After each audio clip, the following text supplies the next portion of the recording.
तो क्लासेस के साथ साथ ही अपने को इतना ध्यान में रखना है कि 2 घंटे ये अपने को पढ़ना है ऑडिट क्लास में, कॉन्सेप्ट्स क्लियर करने, डाउट्स पूछने का, चार्ट समरीज क्लास में बना लेने की, और उसके बाद क्या करने का, घर जाके अपने को पूरा इसको रिवाइज करने का।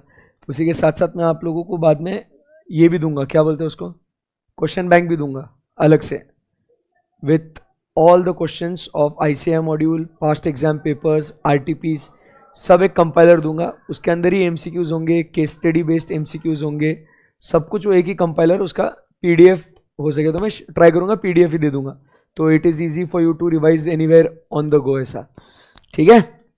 ओके चलो guys, in the live streaming audio video check करो। चलो शुरू करें, चलो।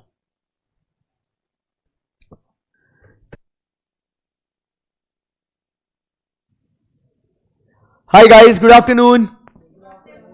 चलो कल हम लोग चैप्टर नंबर 1 के बारे में हम लोग बात कर रहे थे, और एक अपना आखिरी क्वेश्चन जो है चैप्टर नंबर 1 को लेके वो अपना बाकी है, वो कौन सा है, बेनिफिट्स और एडवांटेजेस ऑफ व्हाट, ऑडिट। अपने ओल्ड सिलेबस में बेनिफिट्स या एडवांटेजेस आपने उसमें भी पढ़ा था, बट इधर जो अंदर का कंटेंट है दोस्तों, उन्होंने क्या करा है, उसको चेंज कर दिया है, ठीक है ना। तो बस अपने को इसके बारे में अभी समझना है और आगे बढ़ते हैं। So what are the benefits of audit और व्हाई ऑडिट इज नीडेड। इसी के साथ वो आपको दूसरा क्वेश्चन भी ऐसा पूछ सकते हैं कि ऑडिट के अंदर जो है ना, there can be what, there are limitations in audit, बराबर ना, कल हमने बात करी थी। वो बोलेंगे आपको still why conducting audit is must. Audit के अंदर क्या है, इनहेरेंट लिमिटेशन है, बट फिर भी क्या बोलता, फिर भी ऑडिट क्यों करना जरूरी है। तो हम क्या बोलेंगे, क्यों करना जरूरी है, क्योंकि उसके अंदर बेनिफिट्स है। क्लियर है एकदम। सो इसके अंदर 7 पॉइंट है। तो सबसे पहले हम लोग फोकस करेंगे फर्स्ट पॉइंट, अपन बात करेंगे थर्ड पॉइंट, सेकेंड पॉइंट, मतलब जो थर्ड पॉइंट है वो second point, third point, fourth point, ऐसे हम लोग ये पॉइंट्स के ऊपर फोकस करेंगे। ऐसे ध्यान से देखना। सबसे पहला जो अपना एडवांटेज है वो यूजर्स को मिलेगा ना, जाहिर सी बात है। तो यूजर्स कौन कौन थे, कल हमने यूजर्स की बात करी थी। तो क्या हमें यहां पे यूजर, ये शेयर होल्डर दिखते हैं क्या, कल बात करी थी, फर्स्ट इन्वेस्टर या शेयर होल्डर। उसके बाद क्या वो यूजर में गवर्नमेंट भी था क्या, और क्या बैंकर और लेंडर भी थे क्या। तो अपने ये साथ में के 3 एडवांटेज खत्म हो गए कि इनको फायदा होता है स्मार्ट स्टडी करने का। So what are the benefits. तो बेनिफिट्स 3 लोगों के लिए, शेयर होल्डर है, गवर्नमेंट है, बैंकर है और लेंडर्स है। अब इनको क्या फायदा होगा, शेयर होल्डर को क्या होगा, since share holders are not involve in the affairs of the company. Do you agree with this. ऐसा सब एक्सप्लेन करके आने का। बच्चे क्या करते हैं, उसको लिखते हैं कि finance, they need independent mechanism so that financial information is qualitative and reliable to safeguard their interest. इतना लिख के आते हैं। आपने को पूरा एक्सप्लेन करके आने का है, पहले एकदम ऐसा लेट के ज्ञान देने का। देख भाई, शेयर होल्डर ये ओनर है, वो कंपनी के डे टू डे अफेयर्स को मैनेज नहीं करते। उन्हें चिंता सताई रहती है कि हमारा पैसा किस तरीके से यूज होगा, इसीलिए एक इंडिपेंडेंट मैकेनिज्म सेट करते हैं, जिसके अंदर क्या होता है, एक व्यक्ति आएगा, ऑडिट करेगा, एग्जामिनेशन करेगा, रिपोर्ट देगा टू द शेयर होल्डर्स, और उससे उन्हें वो चिंता से मुक्त हो जाएंगे कि ओके अब हमारे पैसे सुरक्षित है। ऐसा इंग्लिश में लिखने का। क्लियर एकदम। पढ़ेंगे सब लोग, क्या लिखा हुआ है। In case of companies, shareholders may or may not be involved in the daily affairs of the company. Financial statements are prepared by whom? Management, consisting of directors. As shareholders are owners, they need an independent mechanism so that financial information is qualitative and reliable. बराबर है कि नहीं। ऐसा पूरा लिख के आने का कि शेयर होल्डर कौन है, वो अफेयर्स में पार्टिसिपेट नहीं करते हैं, मैनेजमेंट फाइनेंशियल स्टेटमेंट्स बनाते हैं, वो फाइनेंशियल स्टेटमेंट्स उन्हें क्वालिटेटिव और रिलायबल चाहिए, मतलब उनमें गलतियां नहीं होनी चाहिए। तो इनका ये फाइनेंशियल इंटरेस्ट को सिक्योर करने के लिए हम ऑडिट करवाते हैं। समझ में आया आपको? ये जो सिंपल पॉइंट है ना दोस्तों, ये आपको एग्जाम में ट्रू एंड फॉल्स के लिए भी आ सकता है कि द शेयर होल्डर्स बराबर need the books of accounts of the company to be audited in order to safeguard their interest. तो आंसर क्या लिखेंगे? ट्रू। बट अब ऐसे केस में क्या होता है ना, बच्चे को आइडिया नहीं कि अब मैं इसको एक्सप्लेनेशन क्या लिखूं, क्योंकि वो तो बोलता है एक्सप्लेन विथ रीजंस। अब मैं क्या लिखूं एक्सप्लेन विथ रीजंस? मेरे को तो इतना ही पता है कि हाँ इनका फाइनेंशियल इंटरेस्ट सिक्योर होता है, तो उसको इलैबोरेट कैसे करने का? ऐसा एडवांटेज है ना। देखो ये क्वेश्चन है ना, एमसीक्यू आने के वजह से ऐसे question, right what are the advantages of audit, ऐसा क्वेश्चन पूछने का चांसेस बहुत कम हो गया। इंस्टीट्यूट बोलता है इसमें से कुछ एक ट्रू एंड फॉल्स में पूछ लेता हूं, अगर ये आ गया तो उसको ये कॉन्सेप्ट पढ़ा हुआ है उसने, तो उसका 4 नंबर 6 नंबर के क्वेश्चन का काम 2 नंबर में खत्म हो जाता है। क्लियर है एकदम? सो ऐसा लिखने का कि मैनेजर्स ओनर्स अलग अलग है, ओनर्स की क्या एक्सपेक्टेशन है, मैनेजर क्या काम करते हैं, तो ये दोनों के बीच में एक लिंक कौन है? एक independent mechanism of conducting audit, therefore it safeguards the interest of the share holders. Point number 1 समझा? सेकेंड क्या बोलता है अभी? गवर्नमेंट के लिए। अब गवर्नमेंट ने, हमने कल एडवांटेज देखा था कि it helps in collecting what? Taxes. अब वो कोरिलेट करते जाओ। गवर्नमेंट के एडवांटेज में हमने क्या बोला? It helps in what? Collecting taxes. तो यहां क्या बोलेंगे? टैक्स तो कलेक्ट करना है, but how to determine the tax liability? We need the audited financial statements. Government बोलेगा मैं टैक्सेस कलेक्ट करने के लिए मेरे को आपके फाइनेंशियल स्टेटमेंट्स चाहिए, बट टैक्स कलेक्ट करने के लिए मेरे को आपकी लाइबिलिटी तो कैलकुलेट करनी पड़ेगी ना।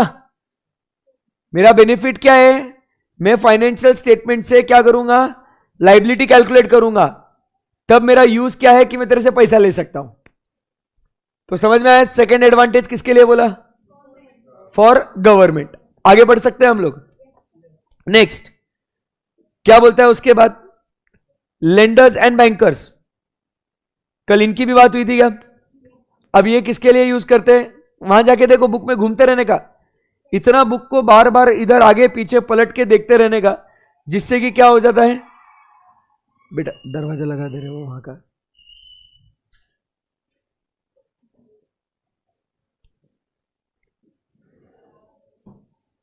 कौन सा? ये नहीं रहे, वो क्लासरूम का लगा हुआ है क्या?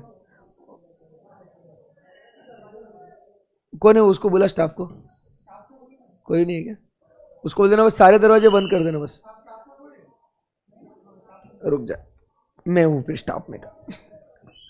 रुक, ये लाइव स्ट्रीमिंग के बच्चों एक सेकंड रुको।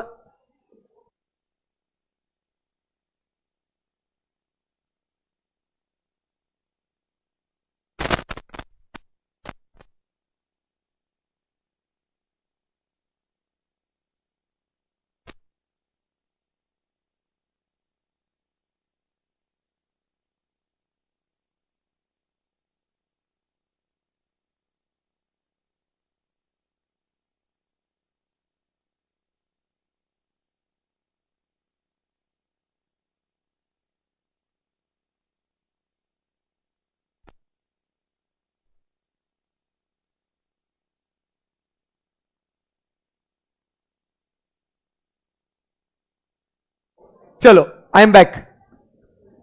सो क्या बात हो रही थी अपनी? वो आप गए क्या उधर? कहां गए आप? यूजर्स में गए क्या आप लोग? तो यूजर में आपने क्या देखा? आपने बैंकर और जो लेंडर है वो किसके लिए पैसा यूज करते हो? उधर लिखा है ना टू गिव मनी, बराबर। अब मैं आपको पैसा देने का, मेरे को आपको, तो आपको ऐसी थोड़ी पैसे दे सकता हूं मैं। मुझे क्या चेक करना पड़ेगा? आपकी ऐसे देखनी पड़ेगी ना, आपकी रिपेइंग कैपेसिटी है क्या नहीं, चेक करना पड़ेगा ना। तो कहां से पता चलेगा मुझे कि आप में वो क्रेडिट रिपेइंग कैपेसिटी है? Financial statements. क्लियर एकदम? सो फर्स्ट पॉइंट अपना क्लियर है, शेयर होल्डर्स का क्या एडवांटेज है। सेकेंड पॉइंट अपन ने बोला bankers, sorry government determine the liabilities. Third point अपन ने बात करी अबाउट व्हाट? ओके, उसके बाद चलिए यहां से आगे बढ़ते हैं दोस्तों। नेक्स्ट पॉइंट क्या बोलता है अभी? Then we go ahead and talk about audited accounts. They provide what? High quality information. एक सेकेंड ना.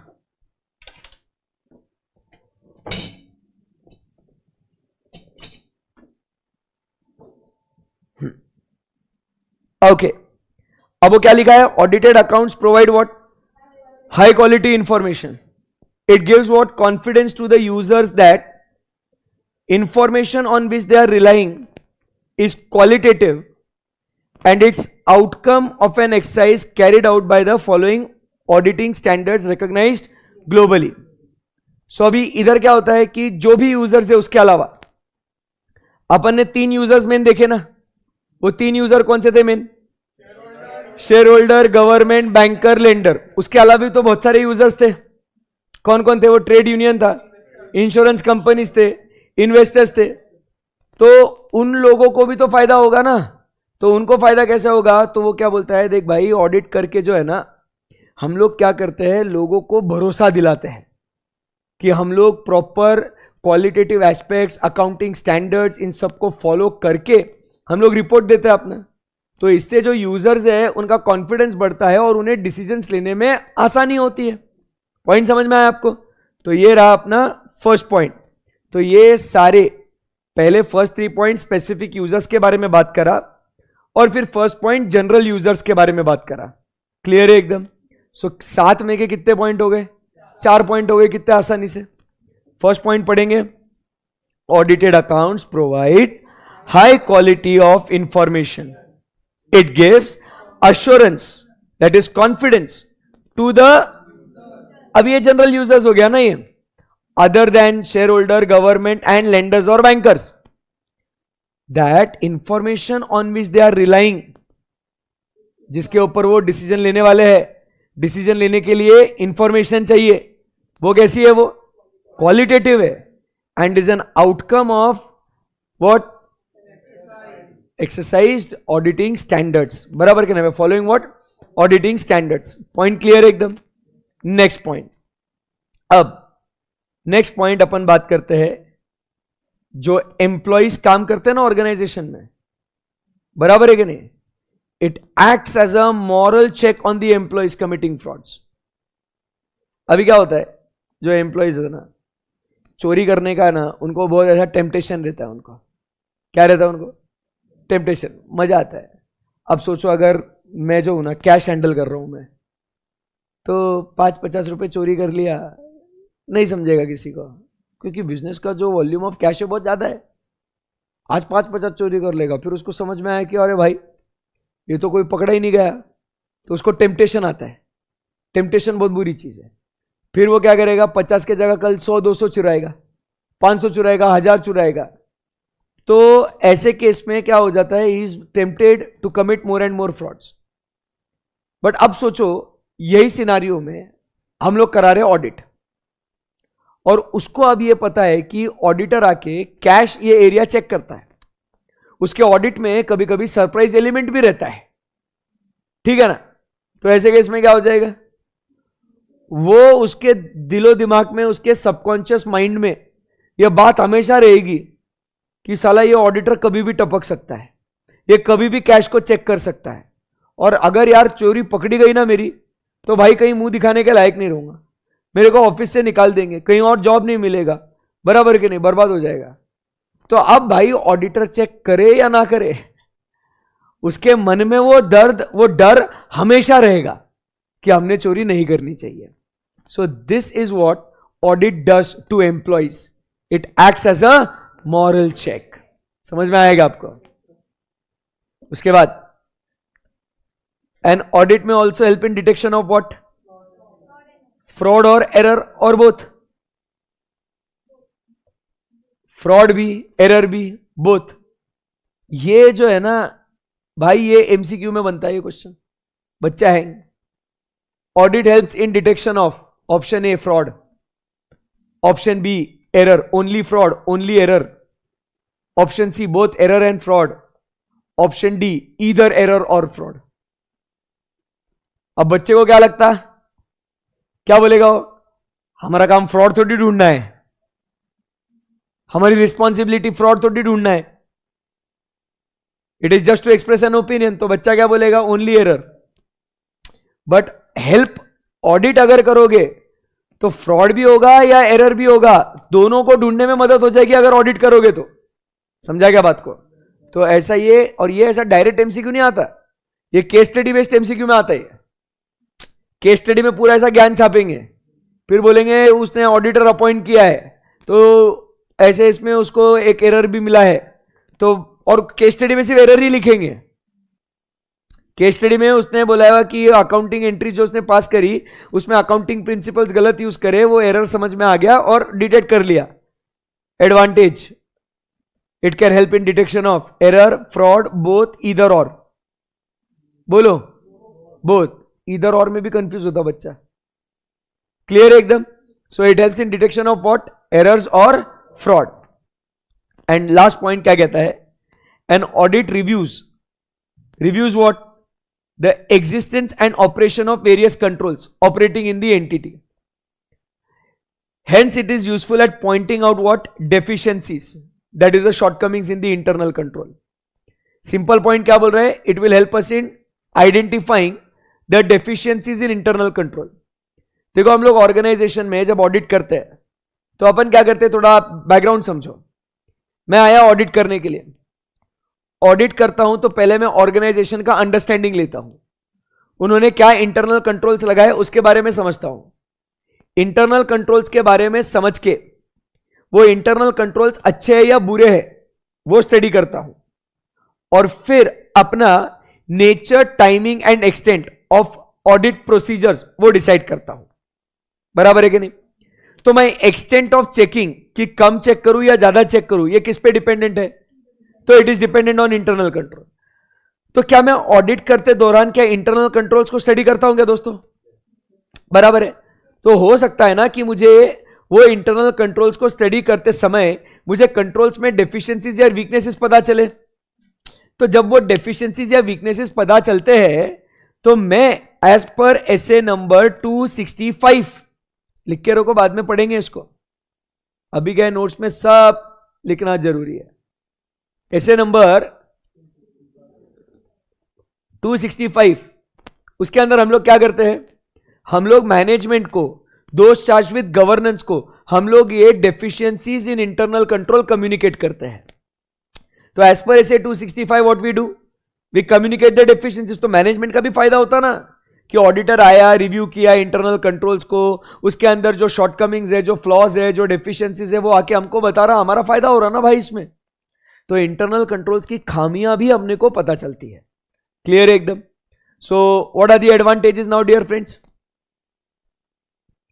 बोलो भाई, दिमाग में पहले स्ट्रक्चर बनाने का, ऐसे ही एग्जाम में क्वेश्चन आएगा डायरेक्टली, इट विल बी ऐसा ऑफ गार्ड टॉपिक, एकदम समझ में नहीं आएगा। रिलैक्स। सबसे पहले 7 पॉइंट है। पहले पॉइंट क्या है? अपने मेन हेडिंग, शेयर होल्डर है, गवर्नमेंट है, लेंडर है और बैंकर है। सो शेयर होल्डर को पूरा हम लोग एक्सप्लेन करेंगे कि शेयर होल्डर्स डू नॉट, मे और may not participate, management is responsible for preparation of financial statements, therefore we need a independent mechanism to safeguard the financial interest of the shareholders. Good है एकदम। Second point क्या बोला? काय को? To determine tax liability. Collecting taxes ये use है किसका? Financial statement का। एडवांटेज क्या है? We can determine the liability. Third point क्या बोला? बैंकर और lender to check the credit worthiness. फिर जनरल यूजर्स को क्या चाहिए? क्वालिटी फाइनेंशियल इंफॉर्मेशन चाहिए to rely on the decisions that they make.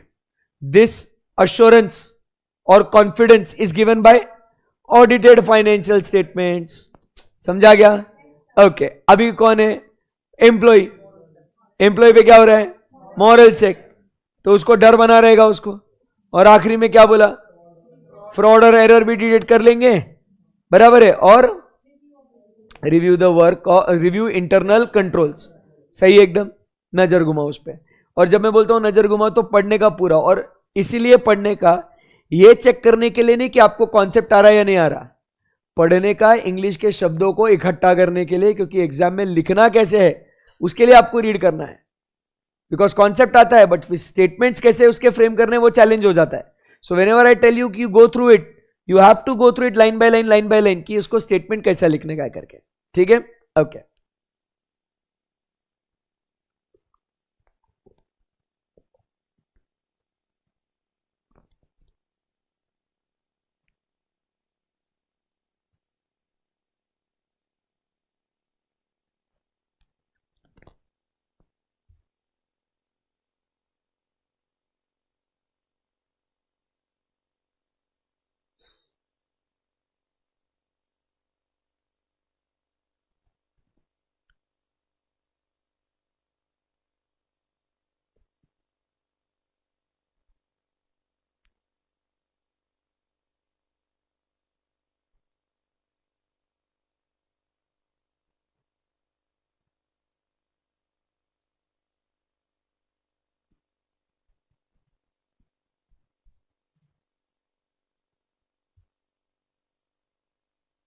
Over.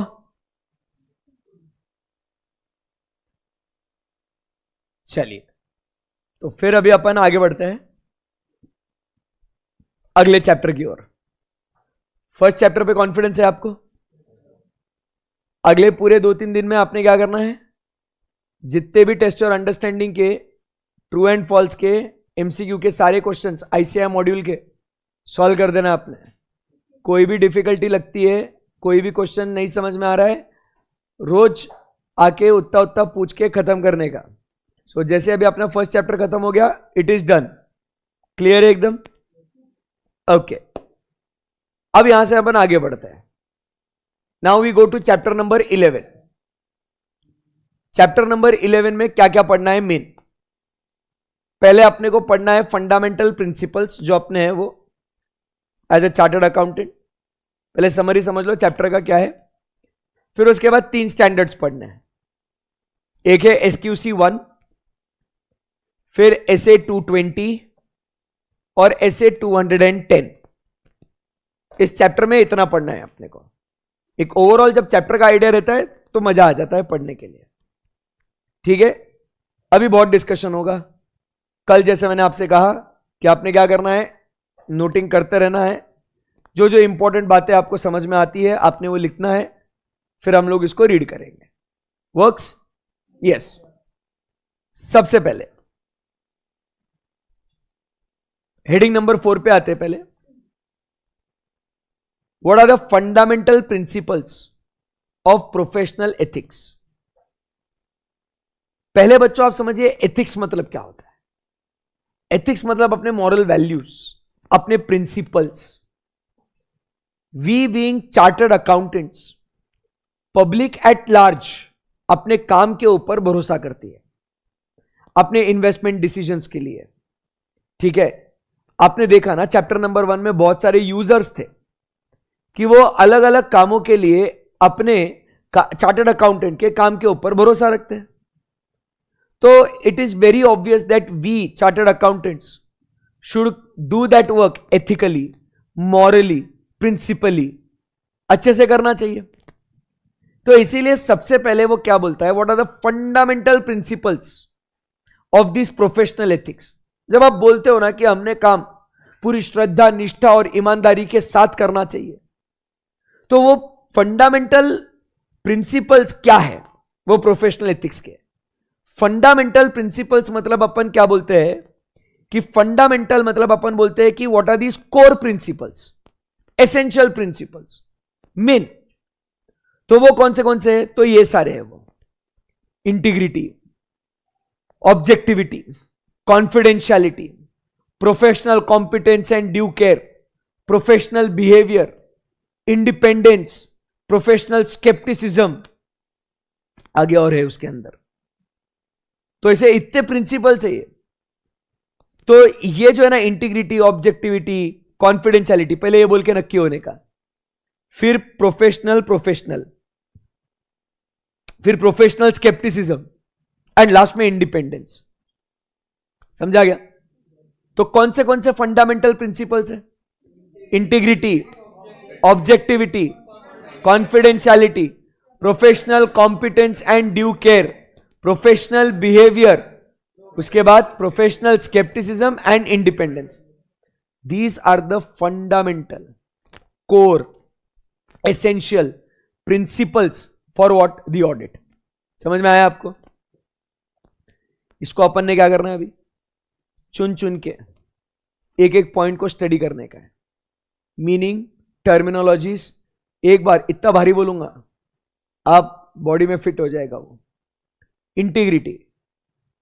Integrity का मतलब होता है भाई एकदम सिंपल, ईमानदारी, honest, straight forward, sincere in the work.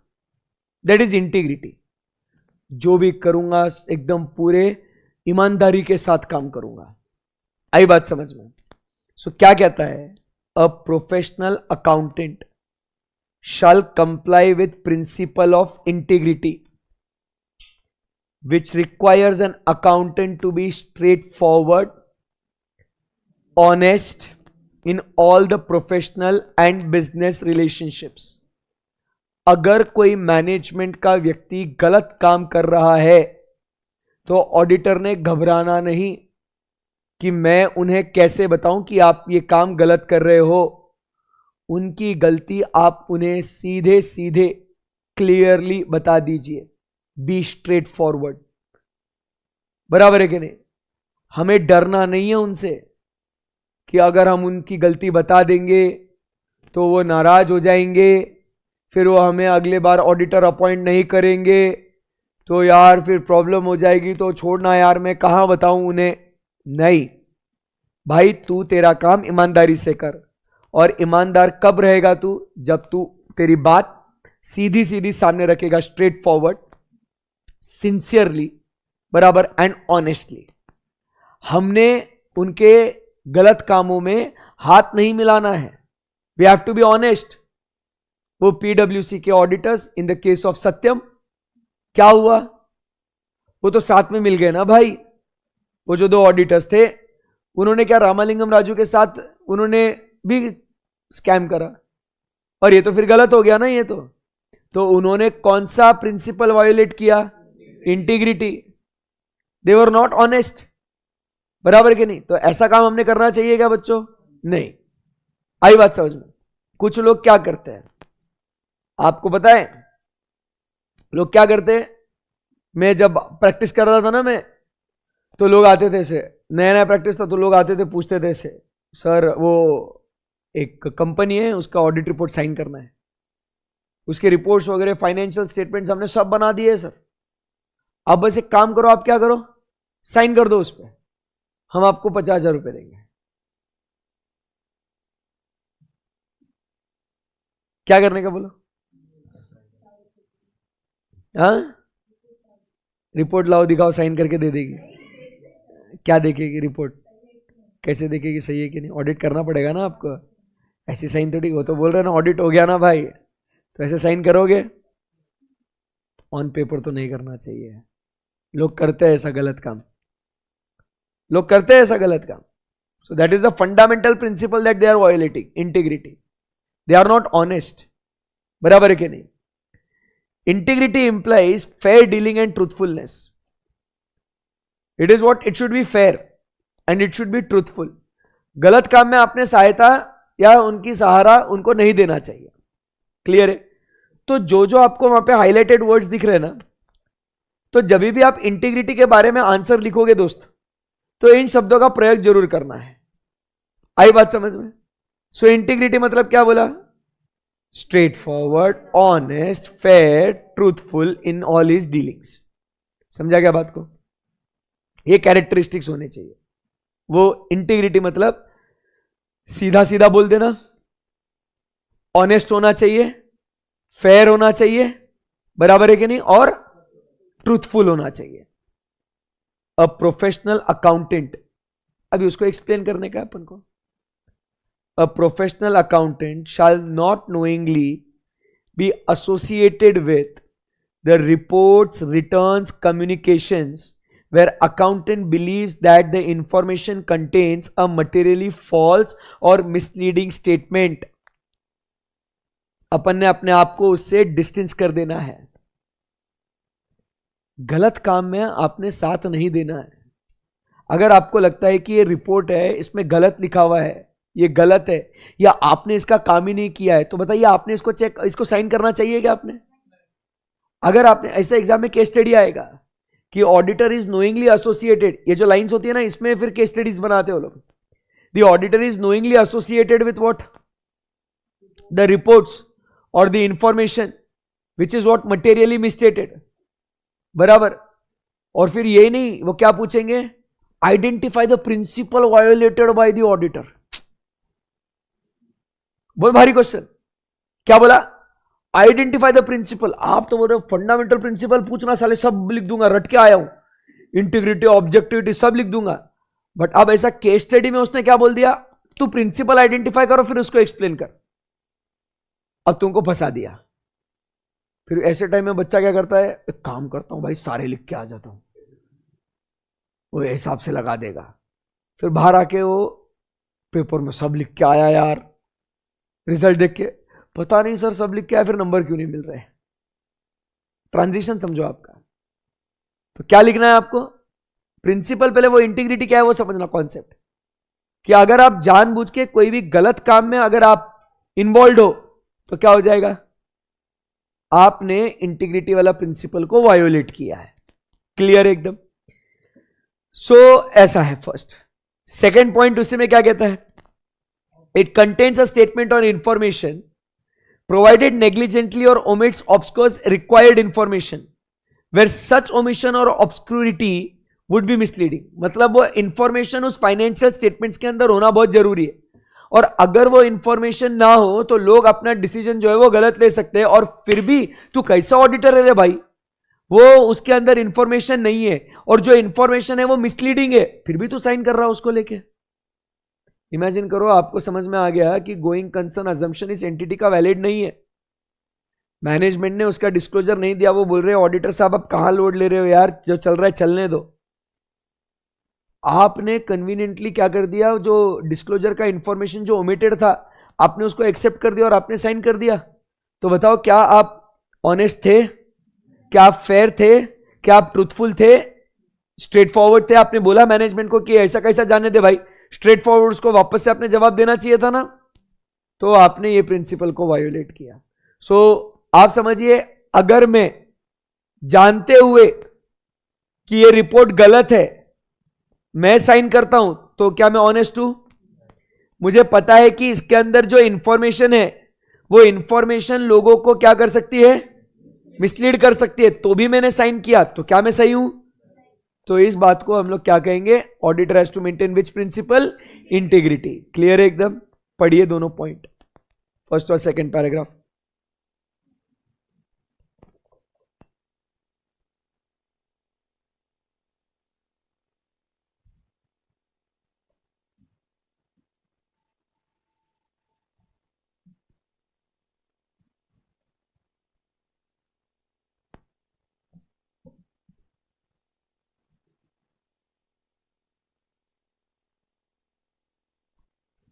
Are we good?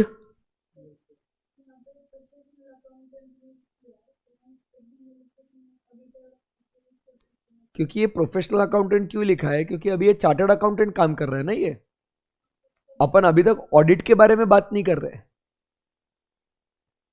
कल बात करी थी ना प्रैक्टिशनर, और ये ऐसा ऐसा, अंडरस्टूड? Yes sir. इंटीग्रिटी के बाद अब बात करते हैं about what, objectivity. Being objective का मतलब क्या होता है, विदाउट बायस। ऑब्जेक्टिविटी मतलब निष्पक्ष होना, विदाउट पार्शियलिटी, भेदभाव नहीं करना। मुझे बताओ, आपको एक क्लाइंट है जो आपको 10,000 रुपए दे रहा है और एक क्लाइंट है जो 1,00,000 रुपए दे रहा है, किसका काम अच्छे से करोगे? हाँ, अगर ऐसा है ना तो 1,00,000 वाले का काम अच्छे से करेंगे भैया। तो भैया फंडामेंटल प्रिंसिपल कौन सा वायोलेट किया, ऑब्जेक्टिविटी। क्या कहता है, the principle of objectivity requires that he should not compromise the professional judgment because of bias, conflict of interest और undue influence। समझा क्या बात को? तुम्हारा प्रोफेशनल जजमेंट तुमने कॉम्प्रोमाइज नहीं करना है। अभी तुम्हारा प्रोफेशनल जजमेंट क्या है, ओपिनियन देने का ना, कि whether financial statements are free from material misstatement, ऐसा ओपिनियन देना है। तो तुमने वो प्रोफेशनल जजमेंट को कहीं कॉम्प्रोमाइज नहीं करना चाहिए, तुमने वो तुम्हारा जजमेंट सही से देना है तुमने। It should not be affected by what bias. भाई ये 10,000 रुपए दे रहा है, ये 1 लाख रुपए दे रहा, मैं भाई 1 लाख वाले का अच्छा काम करूंगा, चल कर दिया सही। तो मेरा प्रोफेशनल जजमेंट दोनों के लिए मैंने इस्तेमाल करना चाहिए सही तरीके से। It should also be what not compromised with what conflict of interest. अगर ये मेरा ही बिजनेस है, इसीलिए मैं इसको बराबर से काम कर रहा हूं, या मैं मेरे बिजनेस के फ्रॉड्स रिपोर्ट नहीं कर रहा हूं, तो भाई ये तो कॉन्फ्लिक्ट ऑफ इंटरेस्ट हो गया ना। मेरे पापा का बिजनेस का ऑडिट कर रहा हूं, क्या कर रहा हूं मैं? पापा के बिजनेस का ऑडिट कर रहा हूं। बताओ गलतियां रिपोर्ट करूं क्या? नहीं करूंगा ना, करना चाहिए ना। हाँ, अगर नहीं करोगे तो कॉन्फ्लिक्ट ऑफ इंटरेस्ट है ये। दूसरा क्या कहता है? Undue influence. क्लाइंट आपको इन्फ्लुएंस कर रहा है, क्लाइंट आपको क्या बोल रहा है, आपको ना पैकेजेस दे रहा है वेकेशन पे जाने के लिए। अरे ऑडिटर साहब बहुत काम कर लिया यार सितंबर में, आपने टैक्स ऑडिट का सीजन, बहुत थक गया होगा, एक काम करो सर, ये लो 1 लाख 2 लाख रुपए, ये पैकेज बुक करता हूं, आप जाके आ जाओ लक्षद्वीप, आओ जाके घूम के आओ, फैमिली के साथ घूम के आओ। मुझे बताइए, अगर ऐसा जब हो जाएगा तो फिर अपन, भाई कितना अच्छा क्लाइंट है यार, फैमिली के साथ भेज दिया। अगली बार रिपोर्ट में अपन क्या, इसके लिए कहा यार बहुत अच्छा आदमी, वापस अच्छा अच्छा लिख दूंगा, वापस भेजेगा ट्रिप पे मेरे को। समझा क्या बात को? तो अपना जो प्रोफेशनल जजमेंट है, ऑब्जेक्टिविटी मतलब we should do it what objectively. अब समझो बात को, ऑब्जेक्टिवली मतलब क्या है? 4 ऑप्शन होते हैं आपको एक ही सिलेक्ट करना होता है ना। तो कौन सा भी सिलेक्ट कर सकते हैं, या जो सही है वही सिलेक्ट करना होता है। तो वो सब्जेक्टिव नहीं है। अपन सब्जेक्टिव मतलब क्या, अपन लेट लेट के कैसा भी तेरा आंसर सबका अलग अलग होएगा ना सब्जेक्टिव में, बट ऑब्जेक्टिव में जो गोला मारना है सबका सेम ही गोला होना चाहिए। वैसे ही ऑब्जेक्टिविटी है। अगर मैं ये अगर फाइनेंशियल स्टेटमेंट है इसके ऊपर ऑडिट कर रहा हूं, तो मैं ऑडिट करूं, तू ऑडिट कर या तू ऑडिट कर, जो ओपिनियन आना चाहिए वो वही ओपिनियन आना चाहिए। समझा क्या बात को? वो ऑब्जेक्टिव होना चाहिए। ऐसा नहीं हो सकता कि ये बोल रहे ट्रू एंड फेयर है, ये बोल रहे sir not true and fair. ऐसा कैसा? दोनों चार्टर्ड अकाउंटेंट है ना तुम लोग, तो तुमने तुम्हारा काम बराबर से करना चाहिए, ऑब्जेक्टिवली करना चाहिए। तो वो ऑब्जेक्टिव कब हो सकता है? When it is without bias, there is no conflict of interest, there is no undue influence. So your work should not compromise the professional judgment based on bias, conflict of interest और undue influence. कोई हमें बहला फुसला नहीं सकता, हम हमारे हिसाब से काम करेंगे। समझा क्या बात को?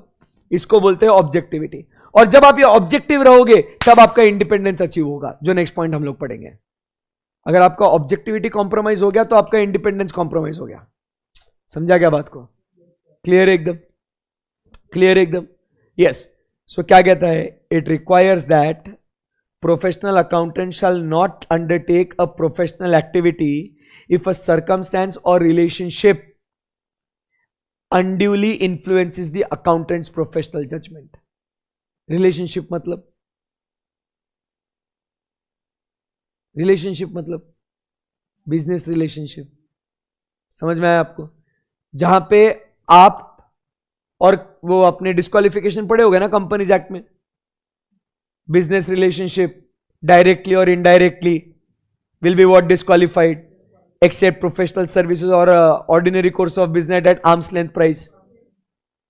बट अगर आप ऐसा सिग्निफिकेंट ट्रांजैक्शन या सिग्निफिकेंट बिजनेस रिलेशनशिप आप उस क्लाइंट के साथ कर रहे हो, तो कहीं ना कहीं क्या हो जाता है, आपकी ऑब्जेक्टिविटी वो कॉम्प्रोमाइज हो जाती है। और ऑब्जेक्टिविटी कॉम्प्रोमाइज हो गई मतलब क्या?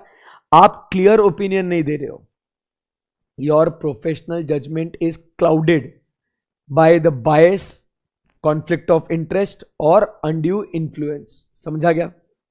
इसीलिए बोला जाता है कि we should not accept significant gifts from the client, we should not take their favours, we should not enter into business relationship with the client. बराबर कि उनसे ही हम लोग खरीदी करो, या उन्हीं को हम लोग को हमारे पापा का बिजनेस है और उसको कनेक्ट करके दो, ये सब नहीं है। समझ में आया आपको? या उनके शेयर सिक्योरिटीज खरीदो, ऑब्जेक्टिविटी कॉम्प्रोमाइज होता है। सो फर्स्ट पॉइंट हमने क्या पढ़ा? इंटीग्रिटी। इंटीग्रिटी मतलब उसके फीचर्स पता है क्या है? क्या है? Straight forward, honest, truthful and fair, ये होना चाहिए। एग्जाम्पल क्या लिखना है? जानबूझ के हमने गलत रिपोर्ट्स का साथ नहीं देना चाहिए। अगर अपने को लगता है इसमें कोई मिसलीडिंग इंफॉर्मेशन है तो हमने उससे एसोसिएट नहीं होना चाहिए। ऑब्जेक्टिविटी मतलब क्या? It should not compromise what? Our professional judgement. बराबर है कि नहीं? बिकॉज ऑफ हमारा प्रोफेशनल जजमेंट किस वजह से कॉन्फ्लिक्ट में आएगा, किस वजह से कॉम्प्रोमाइज होगा? बायस, अनड्यू इन्फ्लुएंस और कॉन्फ्लिक्ट ऑफ इंटरेस्ट। समझ में आया आपको? क्लियर एकदम? पढ़ो ऑब्जेक्टिविटी।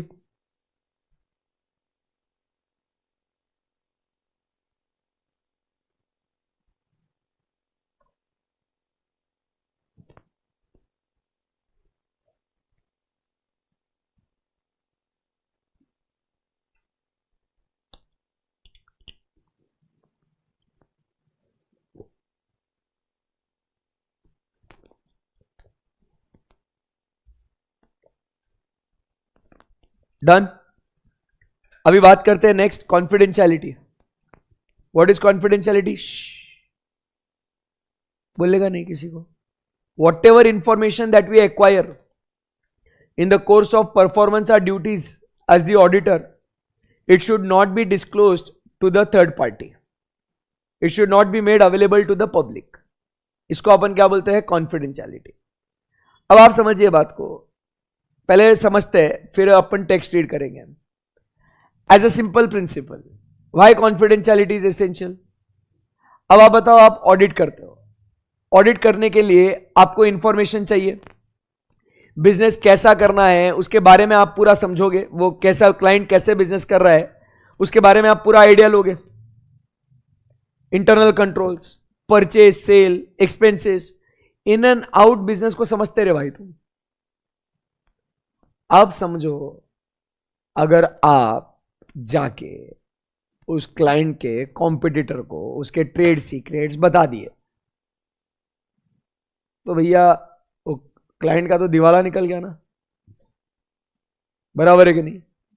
तो अगर ऐसे इंसिडेंसेस होने लग गए तो बताइए, ऑडिटर जब जाएगा और इंफॉर्मेशन मांगेगा कि आपने परचेस कहां से किया, आप कैसे प्रोड्यूस करते हो, क्या मैनेजमेंट फ्रीली आपको ये इंफॉर्मेशन बताएगा?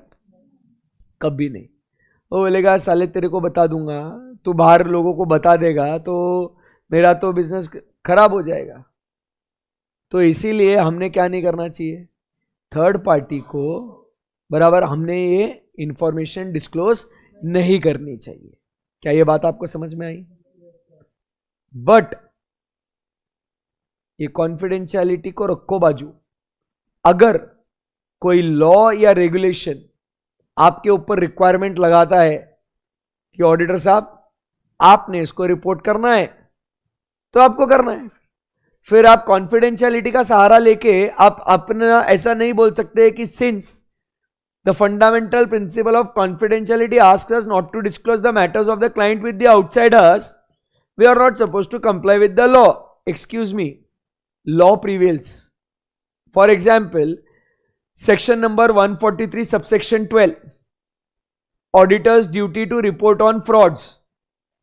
1 करोड़ या 1 करोड़ के ऊपर वाली अगर कुछ गलतियां हुई है तो ऑडिटर को गवर्नमेंट को इन्फॉर्म करना है to secretary ministry of corporate affairs.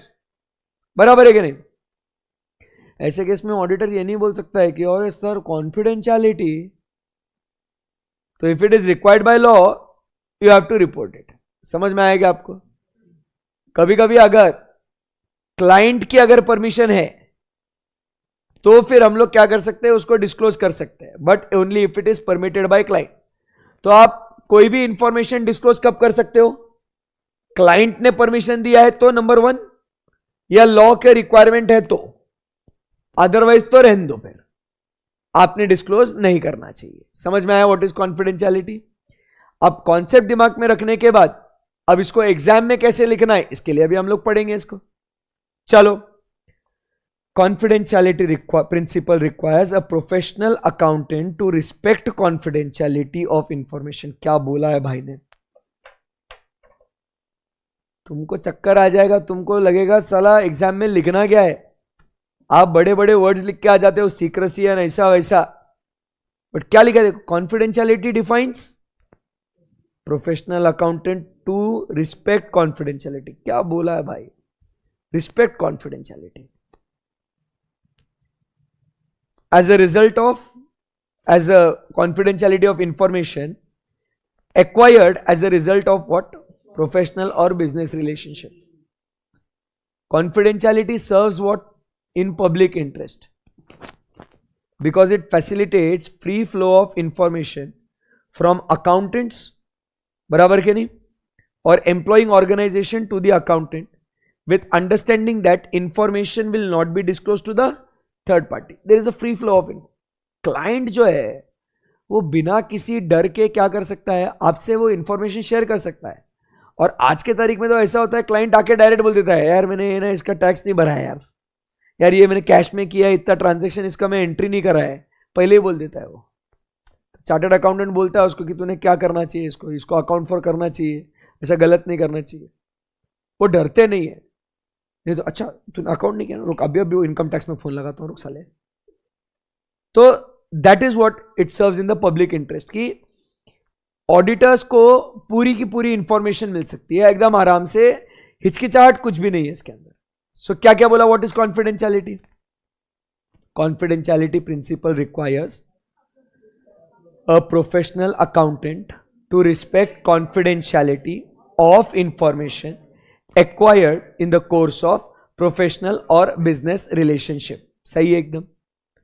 It serves in the public interest, बराबर के नहीं, because it facilitates. public interest में क्यों है? Because it facilitates free flow of information from the accountants or employing organization to accountant. बराबर है? Yes sir. Understanding that the information will not be disclosed to the third party. Confidentiality मतलब not disclosing information. बराबर है ना बच्चों? Yes sir.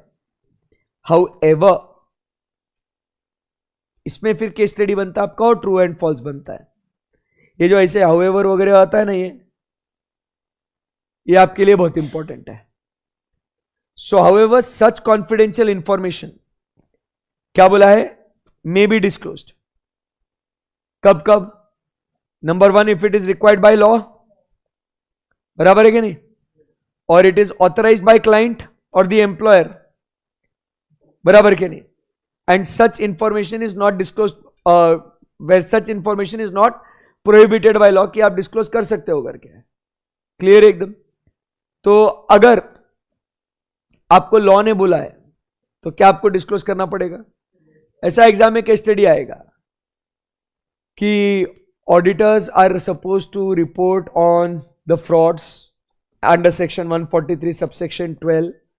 However the client, the auditor did not disclose considering the requirement of confidentiality, that the information acquired in the course of the work should not be disclosed to third parties. Comment. तो आपको सिर्फ है ना ये however वाला part लिख के नहीं आने का. आप प्रॉब्लम क्या हो जाता है, आप लोग क्या लिख के आते सिर्फ, नहीं नहीं ऐसा कैसे, बाय लॉ रिक्वायर्ड है, करना पड़ेगा, therefore the stand taken by auditor is incorrect, 2 line में खत्म करके आता है. ऐसा नहीं करने का. पहले डिफाइन करने का, व्हाट इज कॉन्फिडेंशियलिटी, उसका पर्पस क्या है, उसका फायदा क्या होता है, समझ में आया?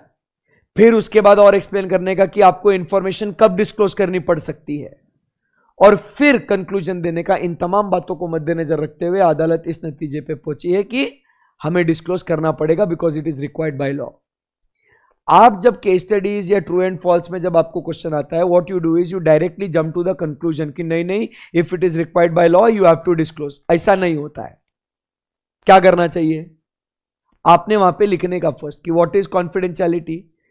The confidentiality principle requires that professional accountant should respect confidentiality of information acquired in the professional or business relationship.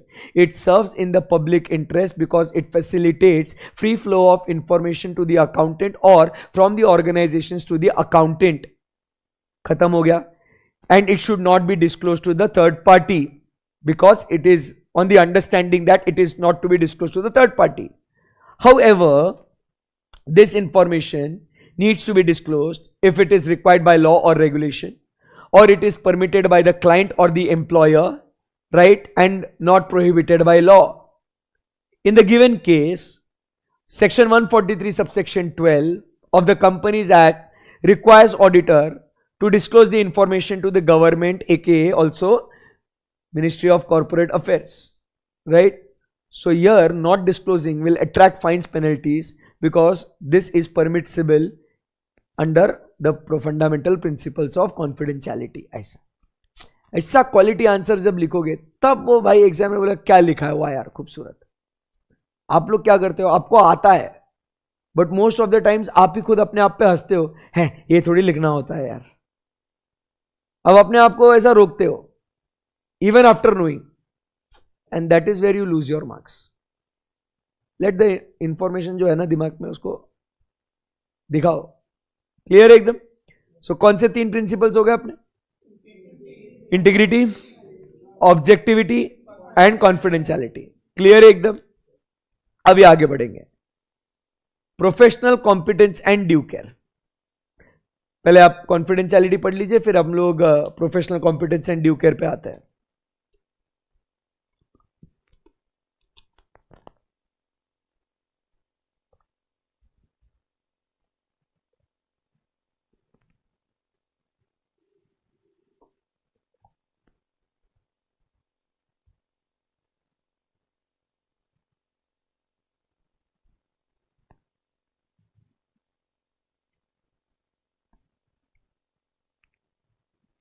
Markings करते जाना, एक्सप्लेनेशन लिखते जाना, एग्जाम्पल्स लिखते जाना, नहीं तो क्या हो जाएगा, क्लासरूम से बाहर चले जाओगे, क्या था भूल जाओगे। तो लिखते जाओ, समझते जाओ क्या क्या बोला सर ने, क्या एग्जाम्पल दिए, so that when you read an hour after the class you will remember this entire discussion.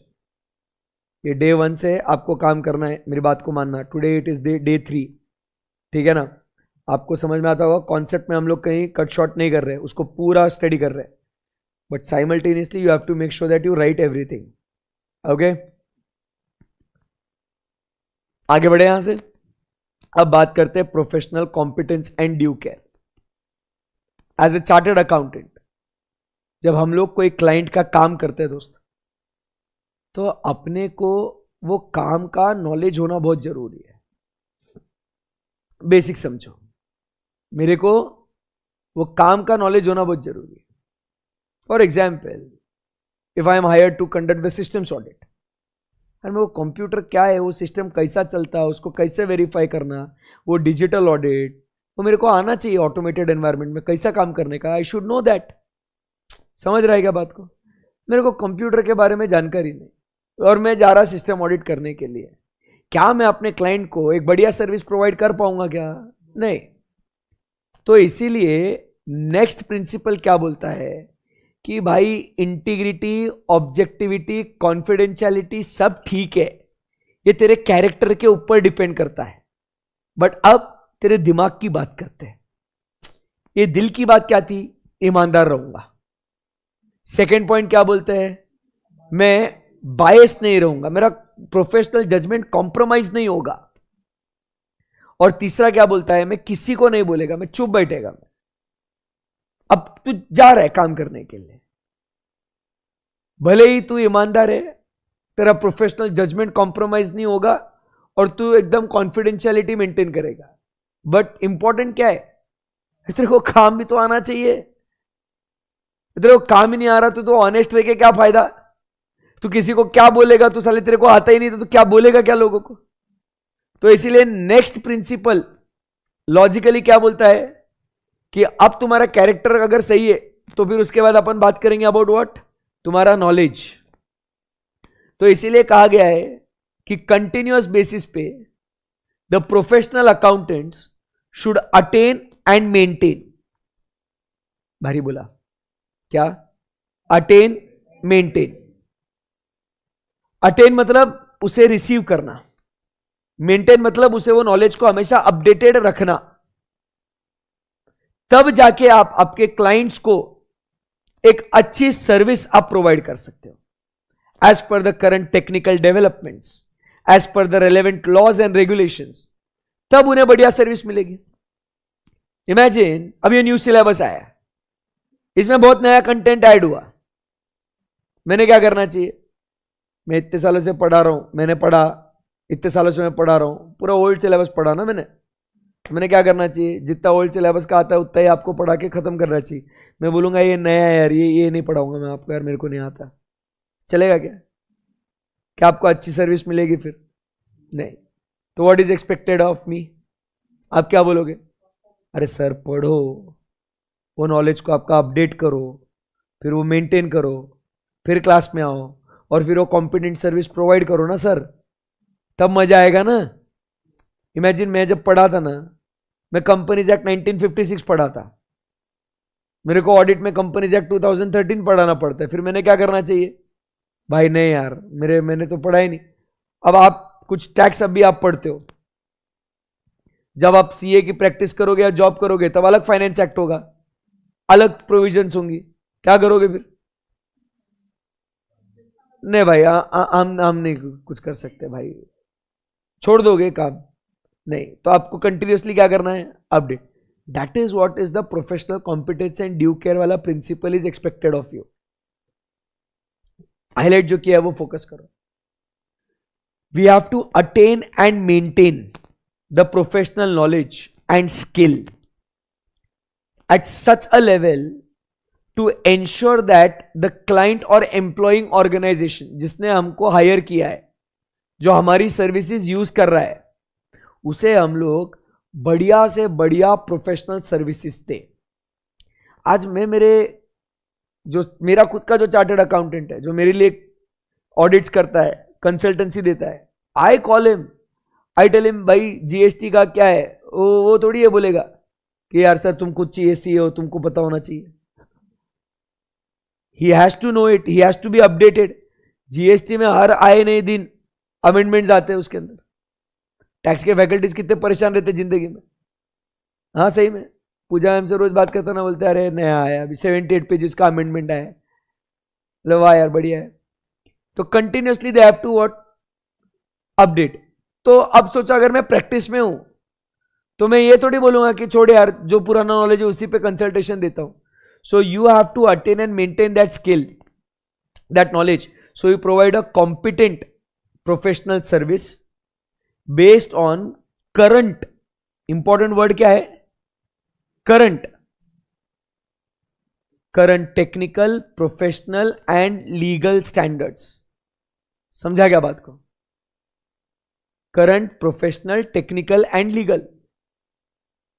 आज के दौर में, आज के जमाने में क्या चल रहा है उसके हिसाब से आपने आपके क्लाइंट को सर्विस देना है, और वो सर्विस देने के लिए आपने आपका प्रोफेशनल नॉलेज आपने अटेन और मेंटेन करना है। क्लियर एकदम? तो ये फर्स्ट बात हो गई किसके बारे में? प्रोफेशनल कॉम्पिटेंस को लेके। Are we good? उसके बाद he has to act word diligently. Diligently मतलब केयरफुली, सावधानी से, जल्दबाजी में कोई काम नहीं करना है। भाई तू होगा बहुत होशियार, बट अब मान लो फॉर एग्जाम्पल मेरे को बहुत आता, मैं अपडेटेड नॉलेज है, फटाफट बोल के नक्की हो जाऊंगा मैं, फटाफट बोल देता हूँ, देखो डिलीजेंटली मतलब ऐसा, केयर, रिस्पॉन्सिबिलिटी, केयरफुली करना, एक्ट हो गया समझ। अरे सर तुमको पता है बराबर, बट तुमने जो काम तुम्हारा करना है वो तुमने ध्यान से करना है ना वो। तो मैं जब अगर पढ़ाने आ रहा हूं तो मैंने केयर एक्सरसाइज करना चाहिए कि आपको समझ में आ रहा है कि नहीं आ रहा, वो भी तो ध्यान में रखना चाहिए मैंने। और सर ने फास्ट ट्रैक मतलब ऐसा फास्ट ट्रैक पे गए सर, सेंस नहीं बनेगा ना। तो वैसे ही आपको पता है ऑडिट कैसे करना है, बट आपने एक एक चीज को डिटेल में चेक करना है, बराबर से रीजनेबल चीज चेक करनी है, बराबर। तो वो आपने वहां पे केयर एक्सरसाइज करना बहुत जरूरी है, in accordance with the applicable technical and professional standards. Diligence includes responsibility to act carefully, thoroughly, on timely basis। मतलब क्या क्या बोला उसने? Diligence मतलब carefully and thoroughly, सावधानी पूर्वक तो करना ही करना है, बट एकदम डिटेल में, thoroughly, thorough मतलब क्या? डिटेल में, on a timely basis। समय जाने के बाद करोगे तो कोई मतलब नहीं है। 3 बातें अगर आप एक्सरसाइज करोगे तो हम कहेंगे कि यार we have acted what? Diligently. ये 3 बातें हैं तो हम कहेंगे we have acted what? Diligently. क्या क्या बात है? एक तो आपने केयरफुली पूरा काम किया। तो केयरफुली मतलब क्या? सर हमने पूरा ऑडिट प्रॉपरली प्लान किया, बराबर है, कौन से एरियाज पे फोकस ज्यादा होना चाहिए, कहां पे कम होना चाहिए, ये सोचा हमने। तो हम कहेंगे कि भाई प्लानिंग करा है, तो मतलब काम केयरफुली किया है। फिर जो मटेरियल एरियाज है उनको डिटेल में चेक किया, इनसिग्निफिकेंट एरियाज को जाने दिया, कोई दिक्कत नहीं। तो हम लोग क्या कहेंगे? भाई इसने केयरफुली तो किया ही किया, बट कोई चीज को थरली भी देखा है उसने। और वो कब देखना चाहिए? टाइमली बेसिस पे। ड्यू डेट जाने के बाद अब आते हो आप चेक करने के लिए, फिर क्या फायदा? बताओ। तो आपने केयर, जब हम बोलते हैं ना कि that person is working with utmost care, means what? देख, उसका काम एकदम सिस्टमैटिक है। हम लोग किसी को भी बोलते हैं ना भाई उसका काम बहुत सिस्टमैटिक है, बहुत एकदम भारी काम करता है। अरे भारी मतलब क्या? अरे पहले पूरा प्लान करता है वो, फिर जो प्लान किया वो थरली एग्जीक्यूट करता है और टाइम पे करता है। तब हम लोग कहेंगे यार बहुत केयरफुल काम करता है ये। तब हम लोग कहेंगे इट इज डिलीजेंस। समझा गया बात को? तो इधर इस प्रिंसिपल में दो बातें कौन सी हो गई? एक प्रोफेशनल कॉम्पिटेंस और दूसरा है केयर। कॉम्पिटेंस के लिए you have to attain and maintain so that you can give competent services as per the latest technical, professional and legal environment. Care मतलब क्या बोला? You have to exercise diligence in the sense that the work is what? Performed with care, thoroughly performed and on timely basis.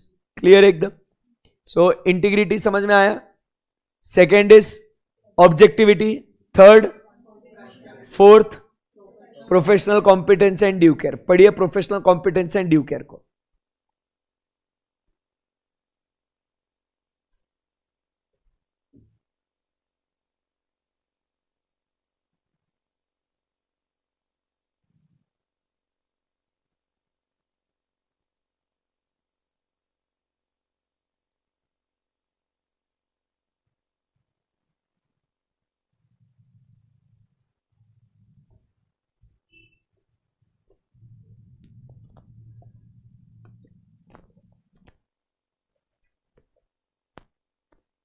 Notes नहीं है तो screen पे से पढ़ो।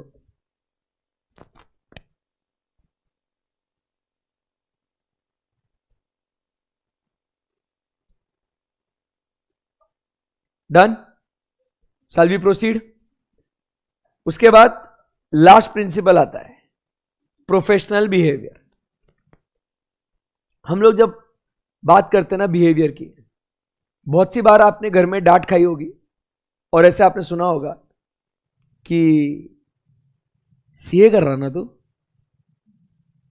ऐसे बिहेव करता, तेरे को समझ में नहीं आता। ऐसे कभी सुना है आपने? घर में डांट खाई है आपने? बिल्कुल, बहुत सी बार खाई है, क्योंकि we have that reputation to live for. Chartered accountant मतलब एक कुछ हम लोग है ना, एक लोगों के दिमाग में अपने प्रति एक इमेज होती है। क्या बोला? एक इमेज होती है। तो we should not behave in such a manner that will bring what? A disrepute और discredit to the profession of our accountancy. मतलब जो institute of chartered accountants of India and then we the members of the institute, जिसके लिए अपन मेहनत कर रहे हैं, भाई अपना एक इमेज है, अपना एक रेप्यूटेशन है। आप समझो ना, आपको जब आप सिर्फ 4 लोगों में जाके, पहले इसको फील करो आप, ये जब 4 लोगों में जाते हो और आप बोलते हो कि मैं सीए परस्यू कर रहा हूं, तो लोग आपके तरफ एक देखने का नजरिया बदलते हैं। पहले जब आप जाते ना ऐसे आपको हल्के में लेते हैं, फिर मुझसे क्या कर रहे थे? सीए कर रहा हूं। कहां तक पहुंचा? अभी इंटर में हूं मैं। क्या बात कर रहा है, कैसे चल रहा है? डायरेक्ट ट्यून चेंज, बराबर के लिए। तो आप समझिए, और अगर हम लोग कुछ गलत काम कर रहे हैं, बराबर, तो फिर क्या हो जाएगा? It will bring what? Disrepute to the profession of our accountancy.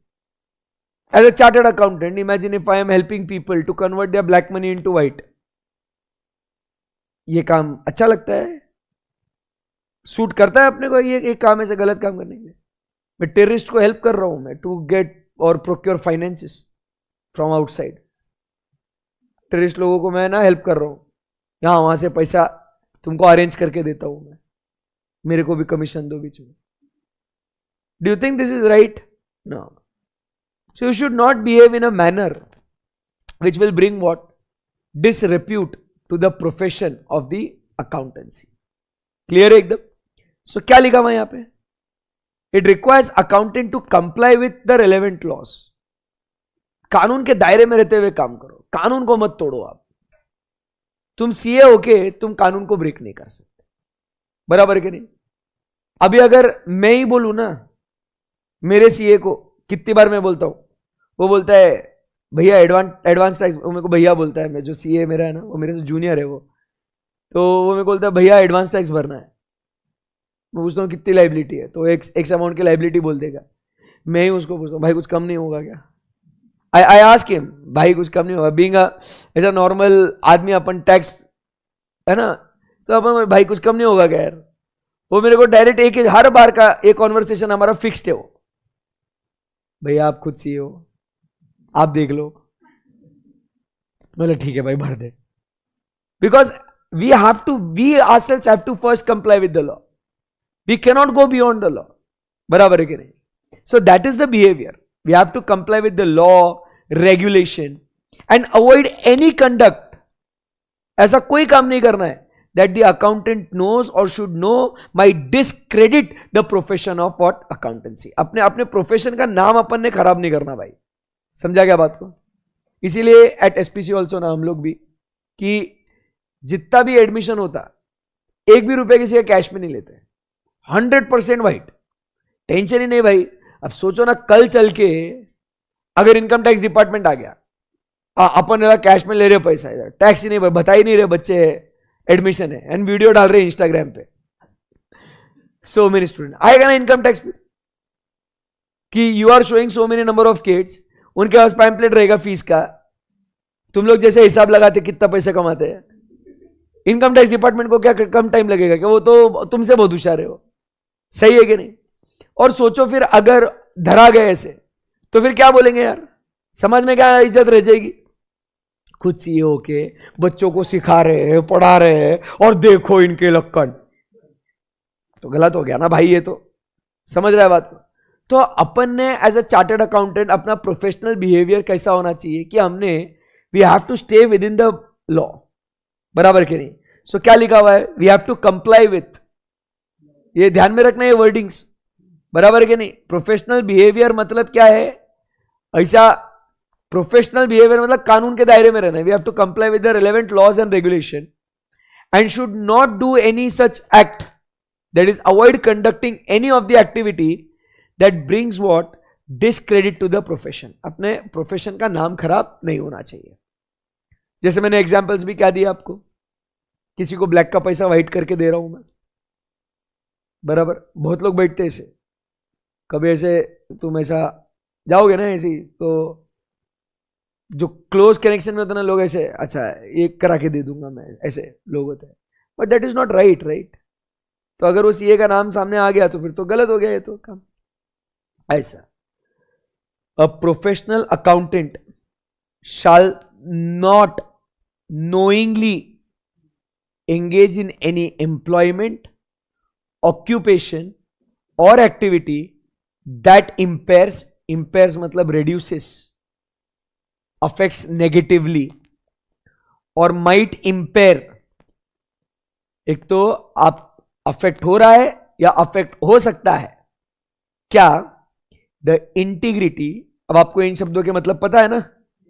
Integrity, objectivity और good reputation of the profession. जो भी है प्रोफेशनल बिहेवियर मतलब भाई तुमने ऐसा कुछ काम नहीं करना जिससे प्रोफेशन का नाम जो है ना वो खराब हो जाए। तुमको बाकी कुछ भी करना है करो, बट तुम ऐसा काम नहीं करोगे जिससे सीए ये जो कॉम है अपनी वो खराब हो जाए। समझ में आया आपको? And as a result would be incompatible with the fundamental principles. तो तुमने अपने प्रोफेशन की इंटीग्रिटी, ऑब्जेक्टिविटी, रेप्यूटेशन वो बरकरार रखनी है। That simple. समझ में आया प्रोफेशनल बिहेवियर क्या है? हाँ बच्चों, अब एक इंस्टीट्यूट के मॉड्यूल में एक क्वेश्चन है, मैं आपसे पूछता हूं, अभी आपने 5 पॉइंट्स पढ़ लिए नहीं? टेस्ट और अंडरस्टैंडिंग में क्वेश्चन है, वो बोलता है कि इंस्टीट्यूट ने आपसे कुछ इंफॉर्मेशन रिक्वेस्ट करी थी, आपने एज ए चार्टर्ड अकाउंटेंट आपसे इंफॉर्मेशन रिक्वेस्ट करी थी, आपने प्रोवाइड नहीं करी वो इंफॉर्मेशन इंस्टीट्यूट को, विच प्रिंसिपल इज वायोलेटेड? एग्जाम में आएगा क्वेश्चन, बताओ एंड एक्सप्लेन। इंस्टीट्यूट ने आपसे इंफॉर्मेशन मांगी थी, सुन लो आराम से, एनालाइज करो फिर जवाब दो। इंस्टीट्यूट ने आपसे कुछ क्या इंफॉर्मेशन मांगी, आपने वो इंफॉर्मेशन दी ही नहीं इंस्टीट्यूट को। इंस्टीट्यूट ने रिक्वेस्ट किया, you are not giving the information to institute, which principle is violated and explain. सबसे इंपॉर्टेंट क्या है सर, ऐसा अगर पूछते ना ये प्रिंसिपल के बारे में एक्सप्लेन कर, अरे ऐसा लिख देता ना भाई, बट अब क्या हुआ, वो आपसे पूछ रहा है, पहले तू प्रिंसिपल को आइडेंटिफाई कर इस केस स्टडी में, फिर एक्सप्लेन कर, क्योंकि इंस्टीट्यूट को मालूम है तू एक्सप्लेन कर लेगा, क्योंकि रट के आया है। दिमाग लगा, खेलो दिमाग से। ऑब्जेक्टिविटी नहीं, सब एक काम करो, सब एक एक बोल दो। हाँ,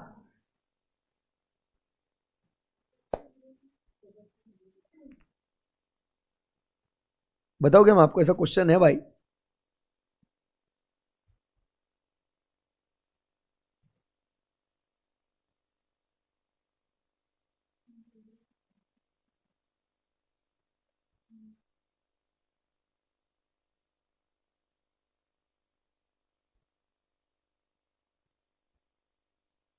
आंसर दिख जाएगा आपको,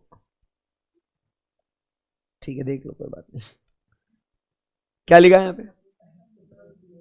ऐसा टेस्ट और अंडरस्टैंडिंग के क्वेश्चन है दोस्तों। कॉन्सेप्ट आने के बाद भी सबसे इंपॉर्टेंट चैलेंज क्या हो जाता है कि इसको कैसे आइडेंटिफाई करें। और आप लोगों ने अभी एग्जाम्स दिया ना ऑडिट का, तो यही चैलेंज फेस किया होगा ना, सर मेरे को ऑडिट में का कुछ भी पूछ लो, डायरेक्ट क्वेश्चन कुछ भी पूछ लो, मेरे को आता है ना। ये एक्टिविटी करना है। CAP Suryakantam has conducted audit of accounts of an entity for a particular year. ICI has issued a letter relating to certain matters concerning audit. He didn't even bother to reply साला।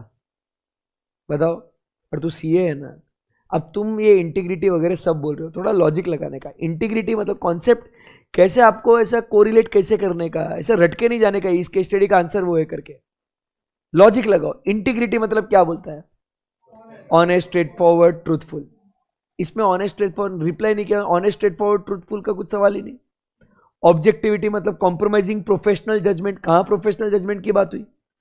Professional competency and due care, attain maintain, sir वो भी बात नहीं हुई यहां पे।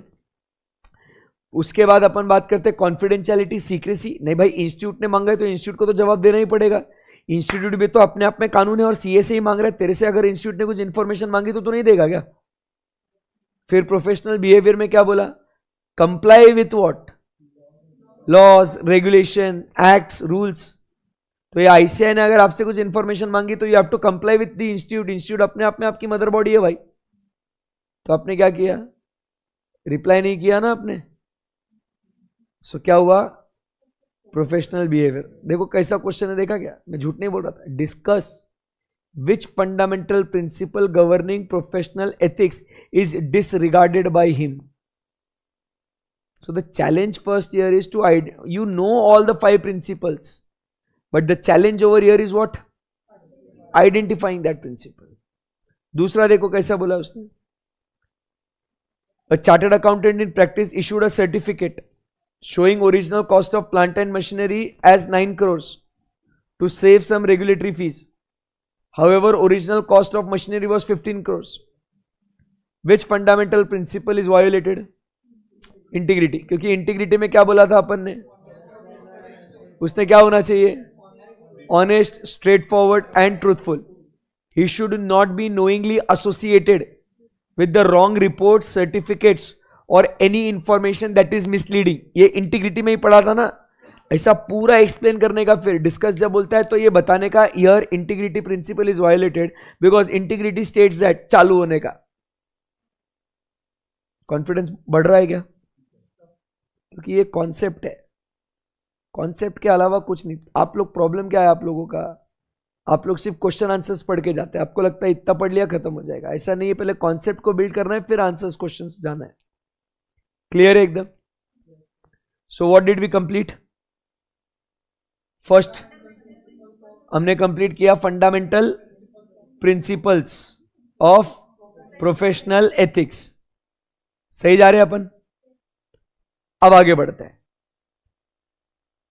अभी बात करते हैं भैया इंडिपेंडेंस को लेके। मेजर कॉन्सेप्ट है, बहुत ज्यादा ज्ञान दिया है इंडिपेंडेंस को लेके। ठीक है, मजा आएगा। पहले समझाता हूं आपको इंडिपेंडेंस का मतलब क्या होता है। As the name suggest, independence किसी के दबाव में आके काम नहीं करना। इंडिपेंडेंस मतलब तुम तुम्हारे मर्जी के मालिक, बेसिक मतलब। उसको बाद में इंग्लिश में लिखना है, वो अपन लिखेंगे उसको अच्छे से। इंडिपेंडेंस मतलब समझा गया क्या? अपन अपने मर्जी के मालिक। तो हम जो भी अपना ओपिनियन देंगे वो किसी के बहकावे में आके नहीं देंगे, या हमारा ओपिनियन किसी के ऊपर निर्भर नहीं रहेगा। जो मुझे सही लगता है, बराबर है, उसके हिसाब से मैं क्या करूंगा? अपना ओपिनियन दूंगा। That is what the term independence implies. First point क्या बोला इंडिपेंडेंस के लिए? Our opinion is not subordinate. Subordinate बोलो। Our opinion is not subordinate to the direction और विशेस ऑफ अनदर पर्सन। कोई मुझे बोलेगा ऐसा ओपिनियन दे, भाई तू कौन होता है मेरे को बोलने वाला? मैं अपना डिसाइड कर लेगा ना। समझा गया बात को? कोई बोलेगा तू ऐसा ही काम कर, वैसा ही काम कर, नहीं तो मैं तुझे निकाल दूंगा, निकाल दे भाई। मैं तेरे इशारों पे काम नहीं करूंगा, तेरी इच्छाओं के हिसाब से मैं काम नहीं करूंगा। मुझे जो सही लगता है मैं वैसा अपना काम करूंगा। समझा बात को? और वैसा ओपिनियन दूंगा। जब ऐसी बातें होती है मेरे बच्चों, उसे हम लोग कहते हैं एज व्हाट? इंडिपेंडेंस। क्लियर है? क्या लिखा है? Professional integrity and independence are essential for all forms of the professions, but more so the accountancy profession. आपको इंटीग्रिटी का मतलब पता है ना? ईमानदारी से काम करना। बट ईमानदारी से काम करने के साथ साथ आपने आपका ओपिनियन इंडिपेंडेंट होके देना है। क्लियर है? क्या बात हुई है? Independence implies that the judgement. Judgement मतलब अपन क्या बोलते हैं? जो बेटा अपन क्या देते हैं? ओपिनियन देते हैं ना अपन, बोलना।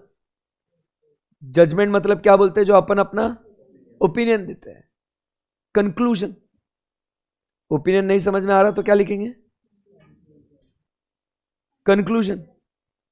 तो अपना ओपिनियन, अपना कंक्लूजन इज नॉट सबॉर्डिनेट।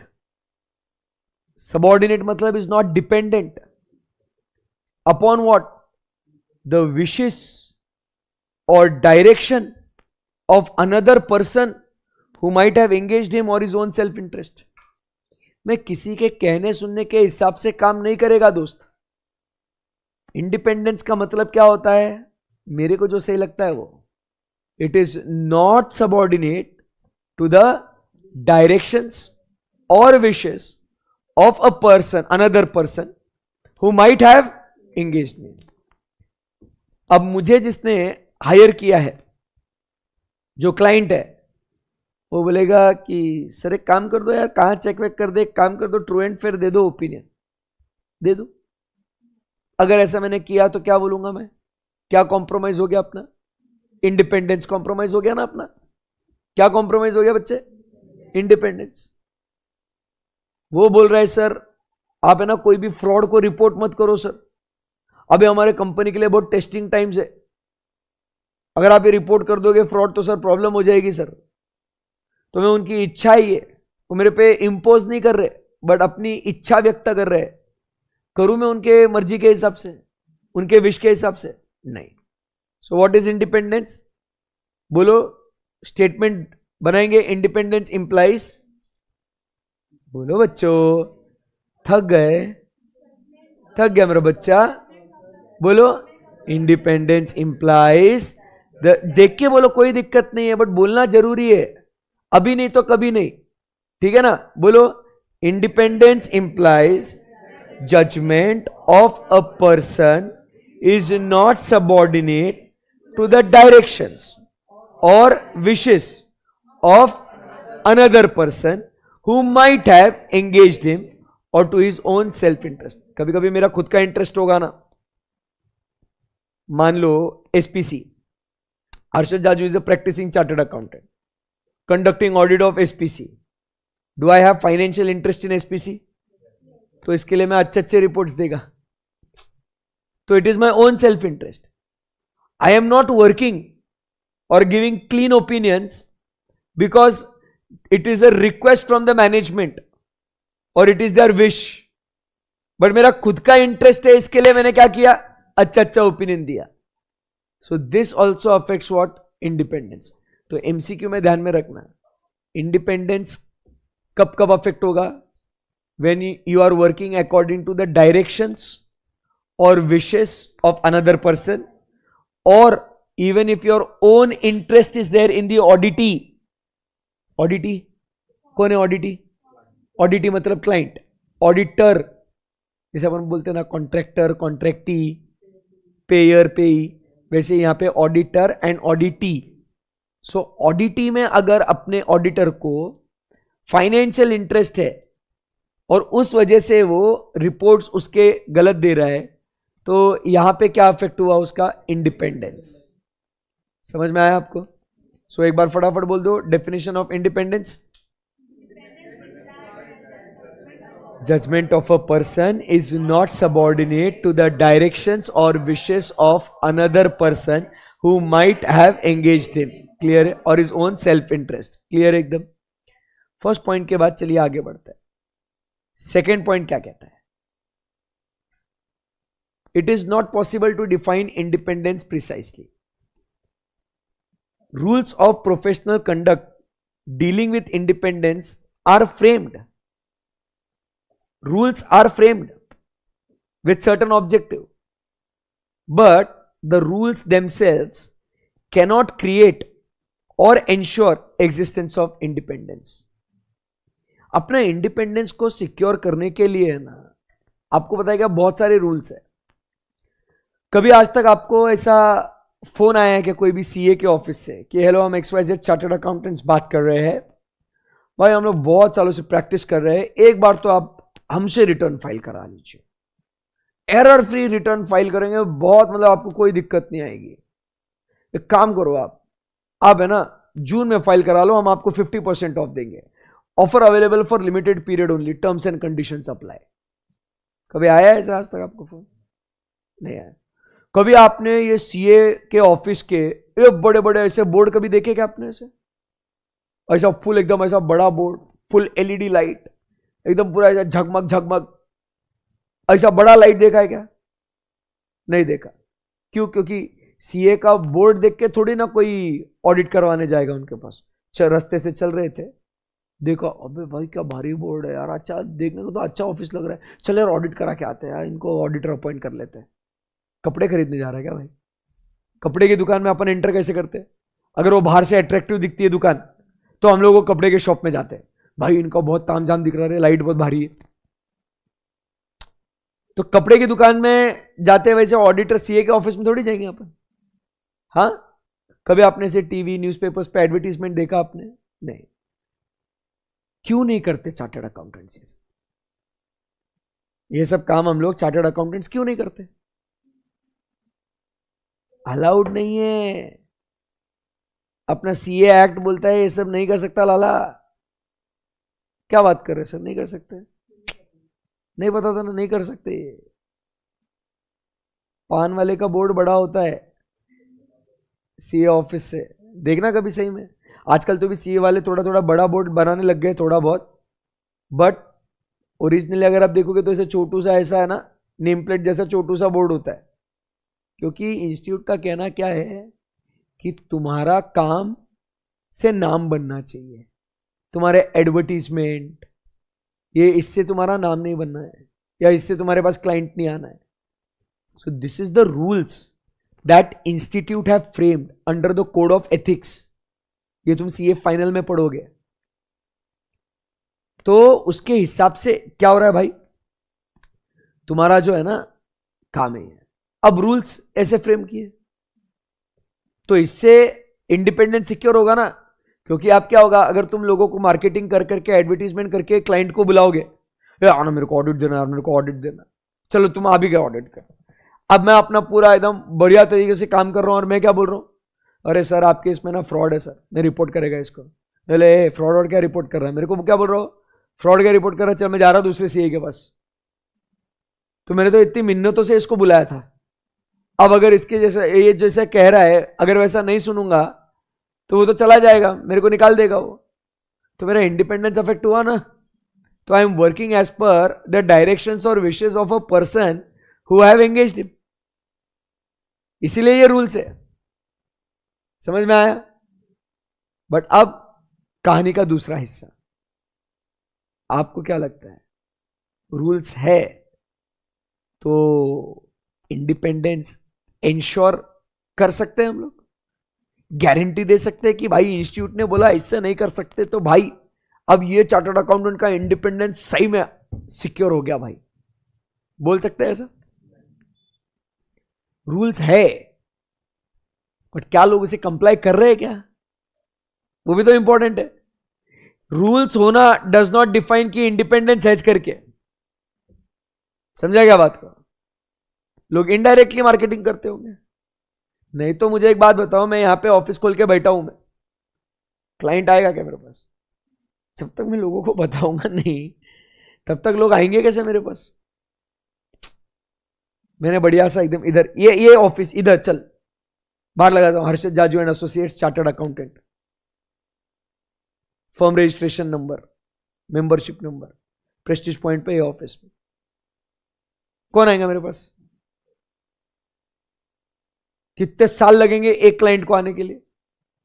तो कुछ ना कुछ तो करना पड़ेगा ना भाई, जुगाड़. तो वो क्या बोल रहा है कि rules of professional conduct are there to ensure this objective is achieved. But वो क्या कहता है, आगे पढ़ो, the rules by themselves can not create और ensure existence of independence. It can not ensure. नहीं समझा.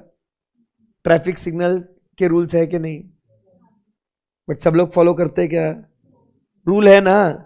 रूल ट्रैफिक रूल्स है, इसका मतलब तो कभी ट्रैफिक जैम होना ही नहीं चाहिए क्योंकि सबने ट्रैफिक रूल्स का फॉलो करना चाहिए. बट फिर भी ट्रैफिक जैम क्यों लगता भाई, क्योंकि रूल फॉलो नहीं करते. क्यों, क्योंकि this independence is condition of mind and personal character. तुम्हारी मानसिक स्थिति और तुम्हारा कैरेक्टर उसके ऊपर डिफाइन होगा कि आप इंडिपेंडेंट हो या नहीं हो. रूल तो बना दिए, रूल तो क्या है, ये सुपरफिशियल है, विजिबल है ये स्टैंडर्ड्स. बट सिर्फ ये सुपरफिशियल और विजिबल स्टैंडर्ड्स को मद्देनजर रखते हुए हम लोग ये थोड़ी बोल सकते कि लोग इंडिपेंडेंट है, क्योंकि आखिर इंडिपेंडेंस के रूल्स को फॉलो करना या नहीं करना ये मेरा दिलो दिमाग डिसाइड करेगा ना दोस्त. समझा गया. So it is a condition of mind and personal character. Therefore it says it should not be confused with the superficial and visible standards of independence which are imposed by law. समझा क्या बात को. Rules है तो independence है, ऐसा नहीं है. क्योंकि रूल्स होने के बावजूद भी कभी कभी क्या हो सकता है, आपका कंडीशन ऑफ माइंड, आपका कैरेक्टर आपको बोलेगा कि छोड़ यार, कहां रूल्स को फॉलो करते हैं, अपन तो जैसा वो बोल रहा है वैसा कर देते हैं काम. समझ में आया आपको. That is the problem. So क्या लिखा हुआ है यहां पे, it is not possible to define independence precisely. The rules of professional conduct dealing with independence are framed primarily with certain objective. The rules by themselves cannot create और ensure existence of independence because independence is a, चलो चलो बोलो, it is a condition of mind and personal character. It should not be confused. Superficial, superficial मतलब जो ऊपर ऊपर जो standards दिख रहे हैं ना आपको, बराबर वो, and visible standards imposed by law. जो आपको सामने जो स्टैंडर्ड्स दिख रहे हैं उसके बेसिस पे आप ये मत देखो, समझा गया बात को? वो आपके कंडीशन ऑफ माइंड और आपके कैरेक्टर पे निर्भर करता है। सो इंडिपेंडेंस का मतलब क्या बोला?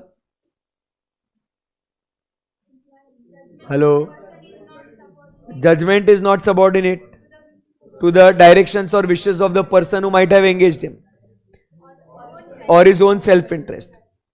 There might be some rules dealing with independence, but that does not ensure or create existence of what? Independence. Clear ekdam? Why? Because independence is a condition of mind and personal character. So don't confuse it with superficial and visible standards of independence which are imposed by law. Good.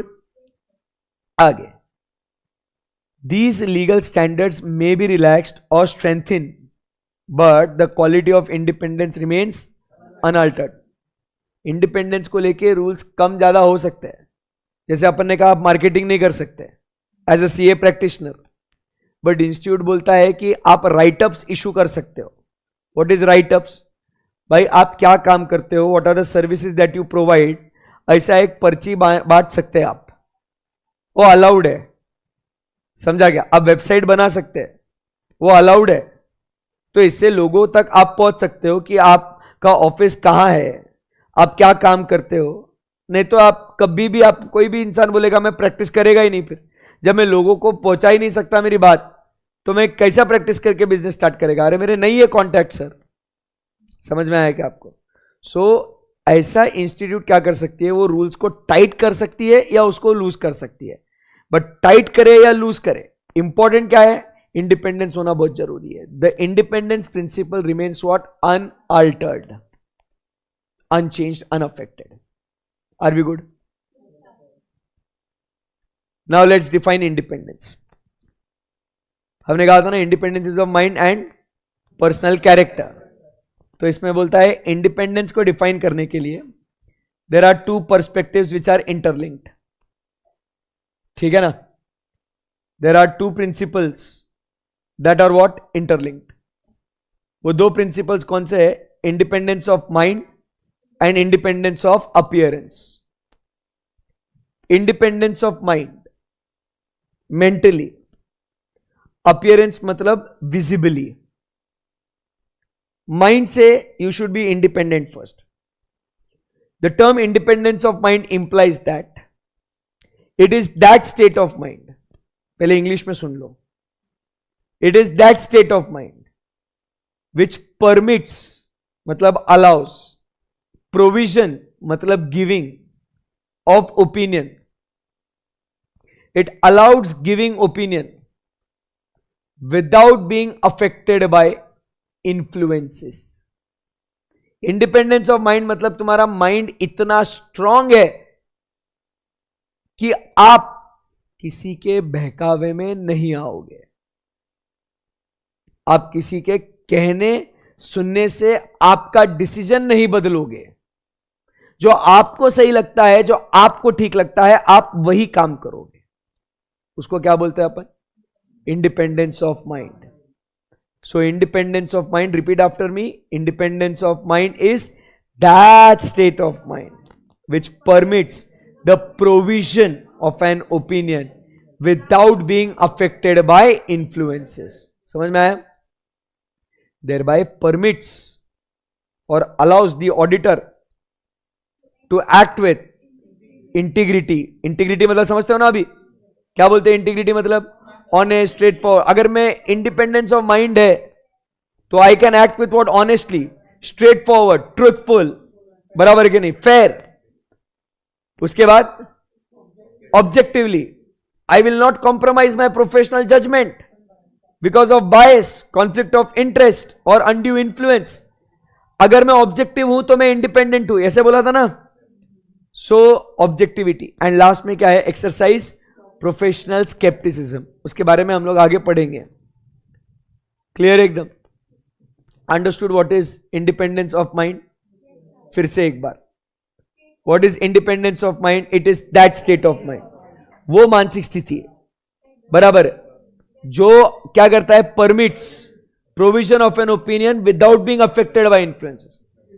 मेरा दिमाग जो मेरे को opinion देना है वो मैं बोलेगा भाई। दुनिया मुझे 100 बातें सुना है, वो अपन बोलते ना सुनना सबकी करना मन की, that is independence of mind. लिखो, बहुत भारी बोला मैंने, क्या? सुनना सबकी करना मन की, that is independence of mind.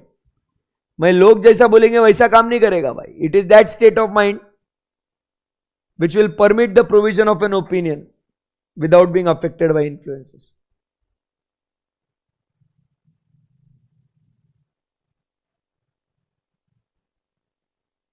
कि जिससे मेरा प्रोफेशनल जजमेंट क्या नहीं होगा बेटा, कॉम्प्रोमाइज नहीं होगा। सो ये आगे क्या लिखा हुआ, allowing an individual to act with integrity, objectivity and professional scepticism. Clear है एकदम? अभी इंडिपेंडेंस ऑफ अपीयरेंस की बात करेंगे। किसकी बात करेंगे? Independence of appearance. क्या बोलते हैं इंडिपेंडेंस ऑफ अपीयरेंस? ये जो बैग है ना, ये कुछ फैक्ट्स एंड सर्कमस्टेंसेस है, ठीक है ना? ये अगर है तो आप कहोगे कि मैं इंडिपेंडेंट हूं। पहले बेसिक समझ लो, ये अगर है तो मैं कौन हूं? ये नहीं है तो मैं इंडिपेंडेंट नहीं हूं। समझा गया? What is this? Facts and circum, बैग मत बोलो। What is this? Some facts and circumstances. अगर ये है तो मैं, ये नहीं है तो मैं इंडिपेंडेंट नहीं हूं। तो अब इन्होंने डेफिनेशन कैसे डिफाइन किया वो समझो। दी अवॉइडेंस, हटा देते हैं ना मैंने, of what? Facts and circumstances.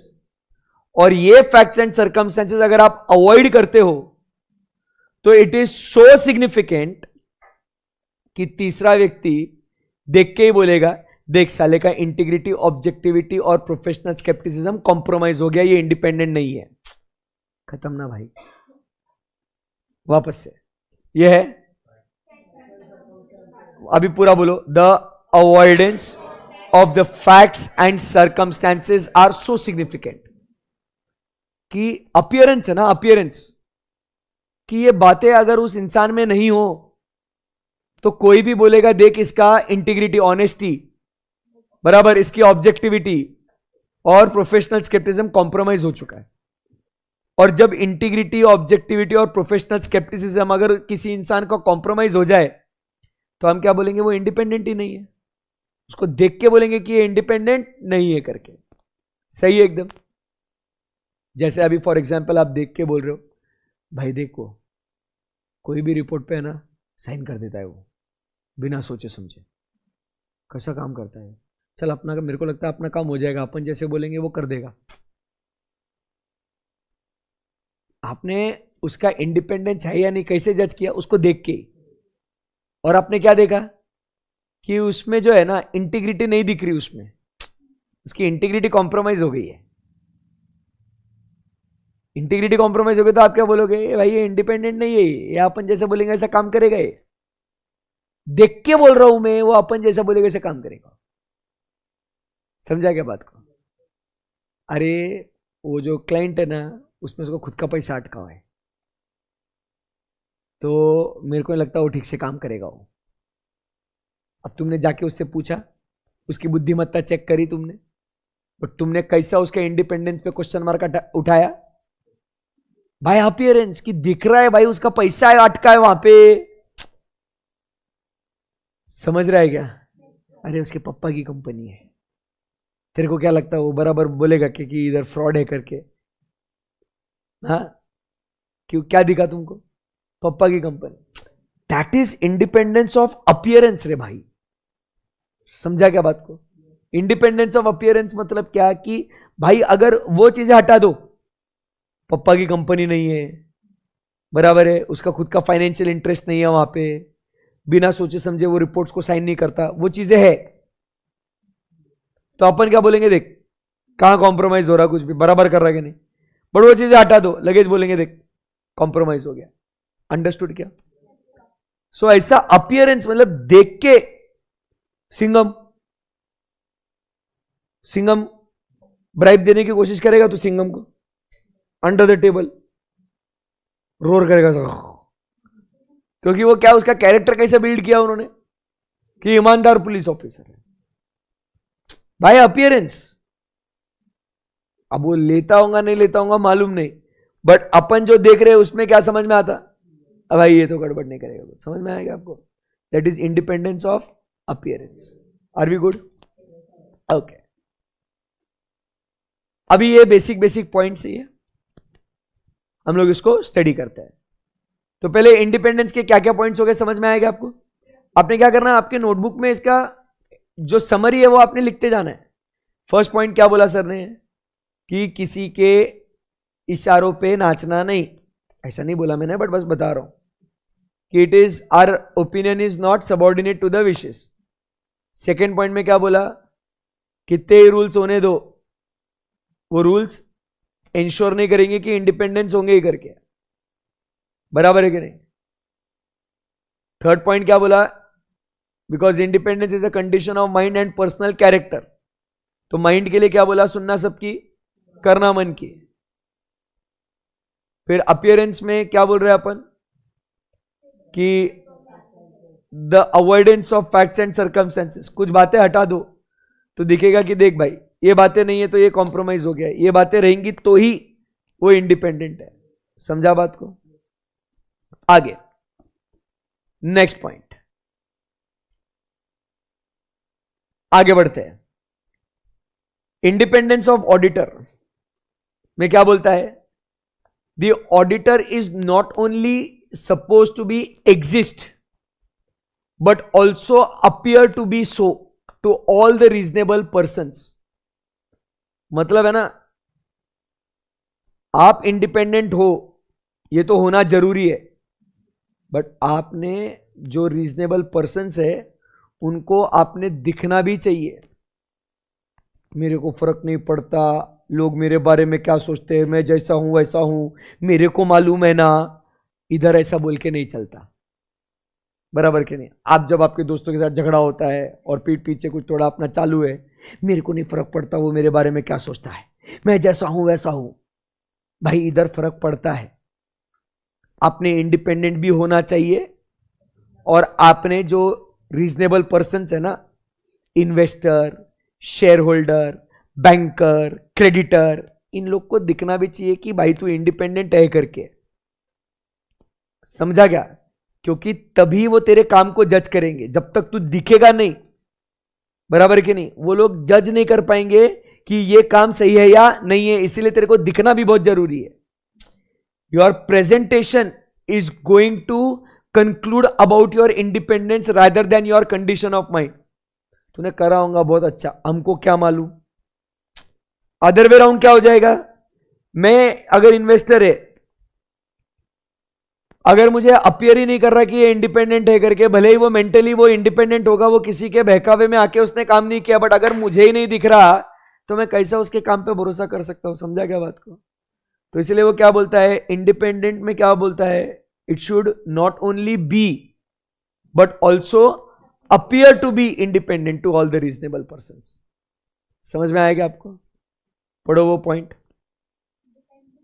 Independence of auditor has not only to be exist in fact but also appear to be so exist to all the reasonable persons. The relationship between auditor and his client should be such that firstly he himself is satisfied about his independence, and secondly no unbiased person would force to the conclusion that an objective assessment of circumstances there is likely to be an abridgment of the auditor's independence. कितनी ज्यादा English बोल ली इन्होंने, समझाएगा कुछ?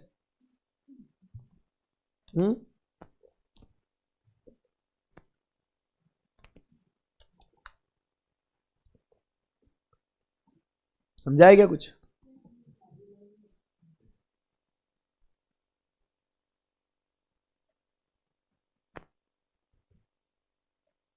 इसमें क्या कहता है, रिश्ता कैसा होना चाहिए अपना? पहला पॉइंट वो क्या बोलता है कि मैं पहले खुद तसल्ली कर लूं कि मुझे यहां पे इंडिपेंडेंट रहने को मिलेगा या नहीं। इसीलिए जब अपन SQC1 जब अपन पढ़ेंगे तो एक्सेप्ट करने के समय पे अपने को बोला जाता है कि आपने ऐसी एक्टिविटीज कुछ करनी है जिससे आप इंडिपेंडेंट रह सकते हो ना, पहले वो आपने एस्टैब्लिश करना है। पहले आप तसल्ली कर लो कि मुझे इस क्लाइंट के पास इंडिपेंडेंट रहने मिलेगा या नहीं। दूसरा पॉइंट क्या कहता है कि नो अनबायस्ड पर्सन, मतलब मैं अभी अनबायस्ड हूं, बट मुझे कोई फोर्स नहीं करेगा to the conclusion that the objective assessment of the circumstances there is likely to be an abridgement of auditor's independence. मतलब मैं तो पहले देखूंगा कि मुझे इंडिपेंडेंट रहने मिलेगा क्या, और दूसरा क्या बोलता है कि मैं तो अनबायस्ड हूं, बट आप मुझे कुछ ऐसा फोर्स मत करो कि जिससे देर विल बी अब्रिजमेंट। अब्रिजमेंट मतलब क्या बोलेंगे, कॉम्प्रोमाइज माय इंडिपेंडेंस। समझा क्या बात को? अब्रिजमेंट का आपको एग्जैक्ट अगर मतलब बताऊं, ABRIDGEMENT,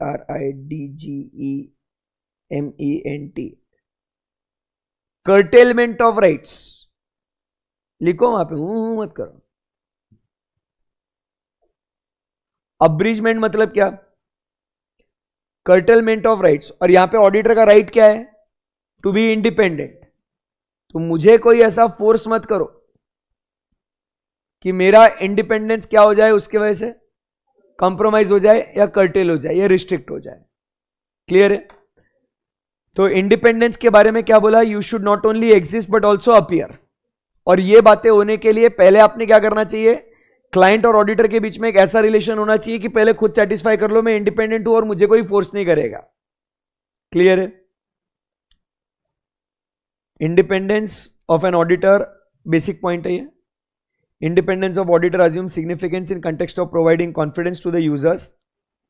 A statutory auditor of a listed company would cease मतलब stop to perform any useful function if a person who rely upon the accounts of the company do not have faith of independence and integrity of chartered accountant.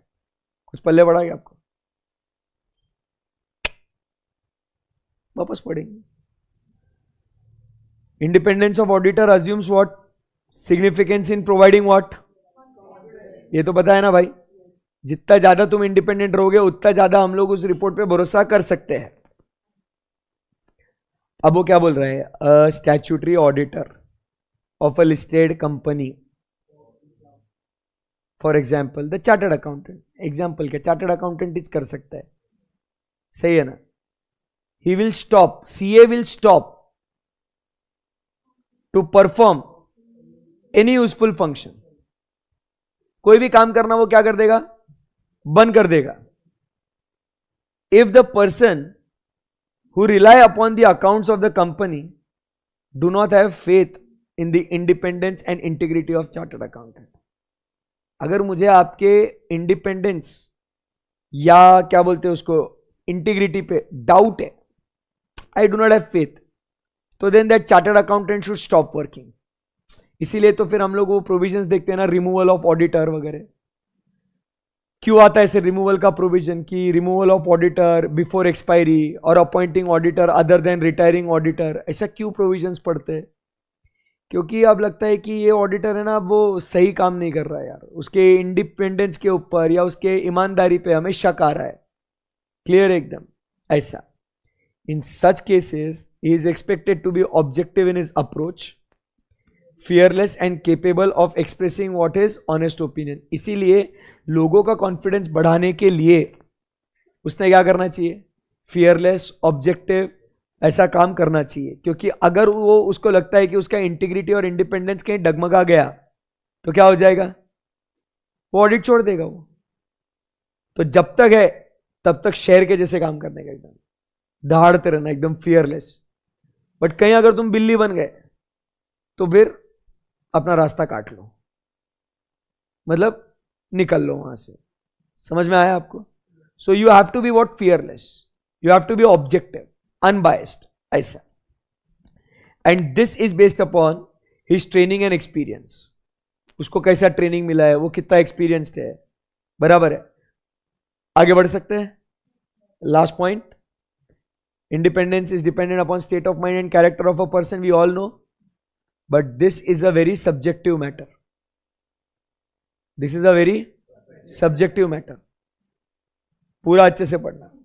Example के साथ explain किया है. One person might be independent in a particular set of circumstance, while another person might feel he is not independent in the similar circumstances. It is therefore the duty of the chartered accountant to determine for himself whether or not he can act independently in the given circumstances of a case, and is quite apart from the legal rules, in no case to place himself in a position which would compromise the independence. Clear एकदम. क्योंकि independence अपन खुद decide करता है. तो same situation में कोई बोलेगा कि अगर मान लो रिलेटिव काम कर रहा है मेरा ऑर्गेनाइजेशन में, तो अपन बोलेंगे कि रिलेटिव काम कर रहा है ना, तो मैं इंडिपेंडेंट हूं. बट सेम सिचुएशन में कोई और क्या बोलेगा कि नहीं यार, being a relative the working in the organisation, I feel that I am not independent. समझा क्या बात को? So for same thing, some people may think that he is independent, some may think that he is not independent. तो ऐसे case में अगर threats है तो फिर अपन आगे देखेंगे what are the different threats, the safeguards to be put in place to eliminate those threats. ये कल हम लोग बातें देखेंगे. आज का समय समाप्त हो चुका है, खत्म हो गया 2 घंटे. हाँ सही में, और पढ़ाऊं? ओके. सो कल हम लोग जब मिलेंगे तो हम लोग कल क्या क्या कवर करने वाले हैं आपको बस बता दूं कि we are going to cover what, threats to independence, ये 5, safeguards to the threats to independence, professional scepticism, बराबर है. यहां तक अपने को पढ़ना है. कल कम से कम मिनिमम इतना काम होना चाहिए. फिर उसके बाद हम लोग ये ऐसे 210, 220 और SQC1 इसको पढ़ेंगे. ठीक है. उसके बाद आपको बस एक सूचना दे दूं, मतलब ये बैच अनाउंस होने के पहले प्रायर प्लान्स थे ये, तो आप भी आपके हिसाब से प्लान कर सकते हो. तो वो हिसाब से बता रहा हूँ. 19-20 को मैं हूँ नहीं पुणे में, because I have to attend a marriage in a close relatives place. तो वो बहुत पहले से प्लान था. तो और प्लान ऐसा था कि आई वॉज लाइक कि क्या बोलते हैं उसको, ये फास्ट ट्रैक हम लोग, तो रिकॉर्डिंग बंद कर दे. बाय बच्चों जो फास्ट ट्रैक रिकॉर्डिंग में दिख रहे, बाय बाय. स्ट्रीमिंग ऑन रहने देना. तो वो ऑलरेडी ऐसा प्लान था कि अपन इसको 21 मंडे से स्टार्ट करें 22 तारीख से.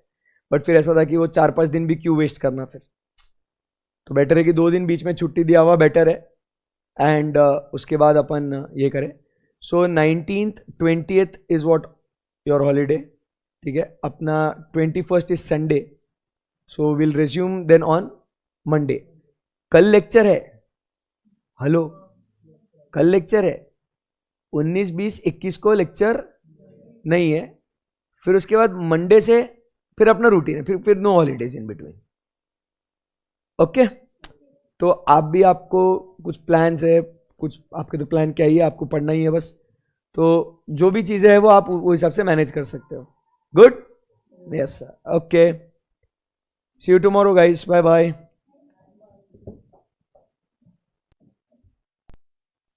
इधर का एसी बंद है क्या? कसला गरम होता है.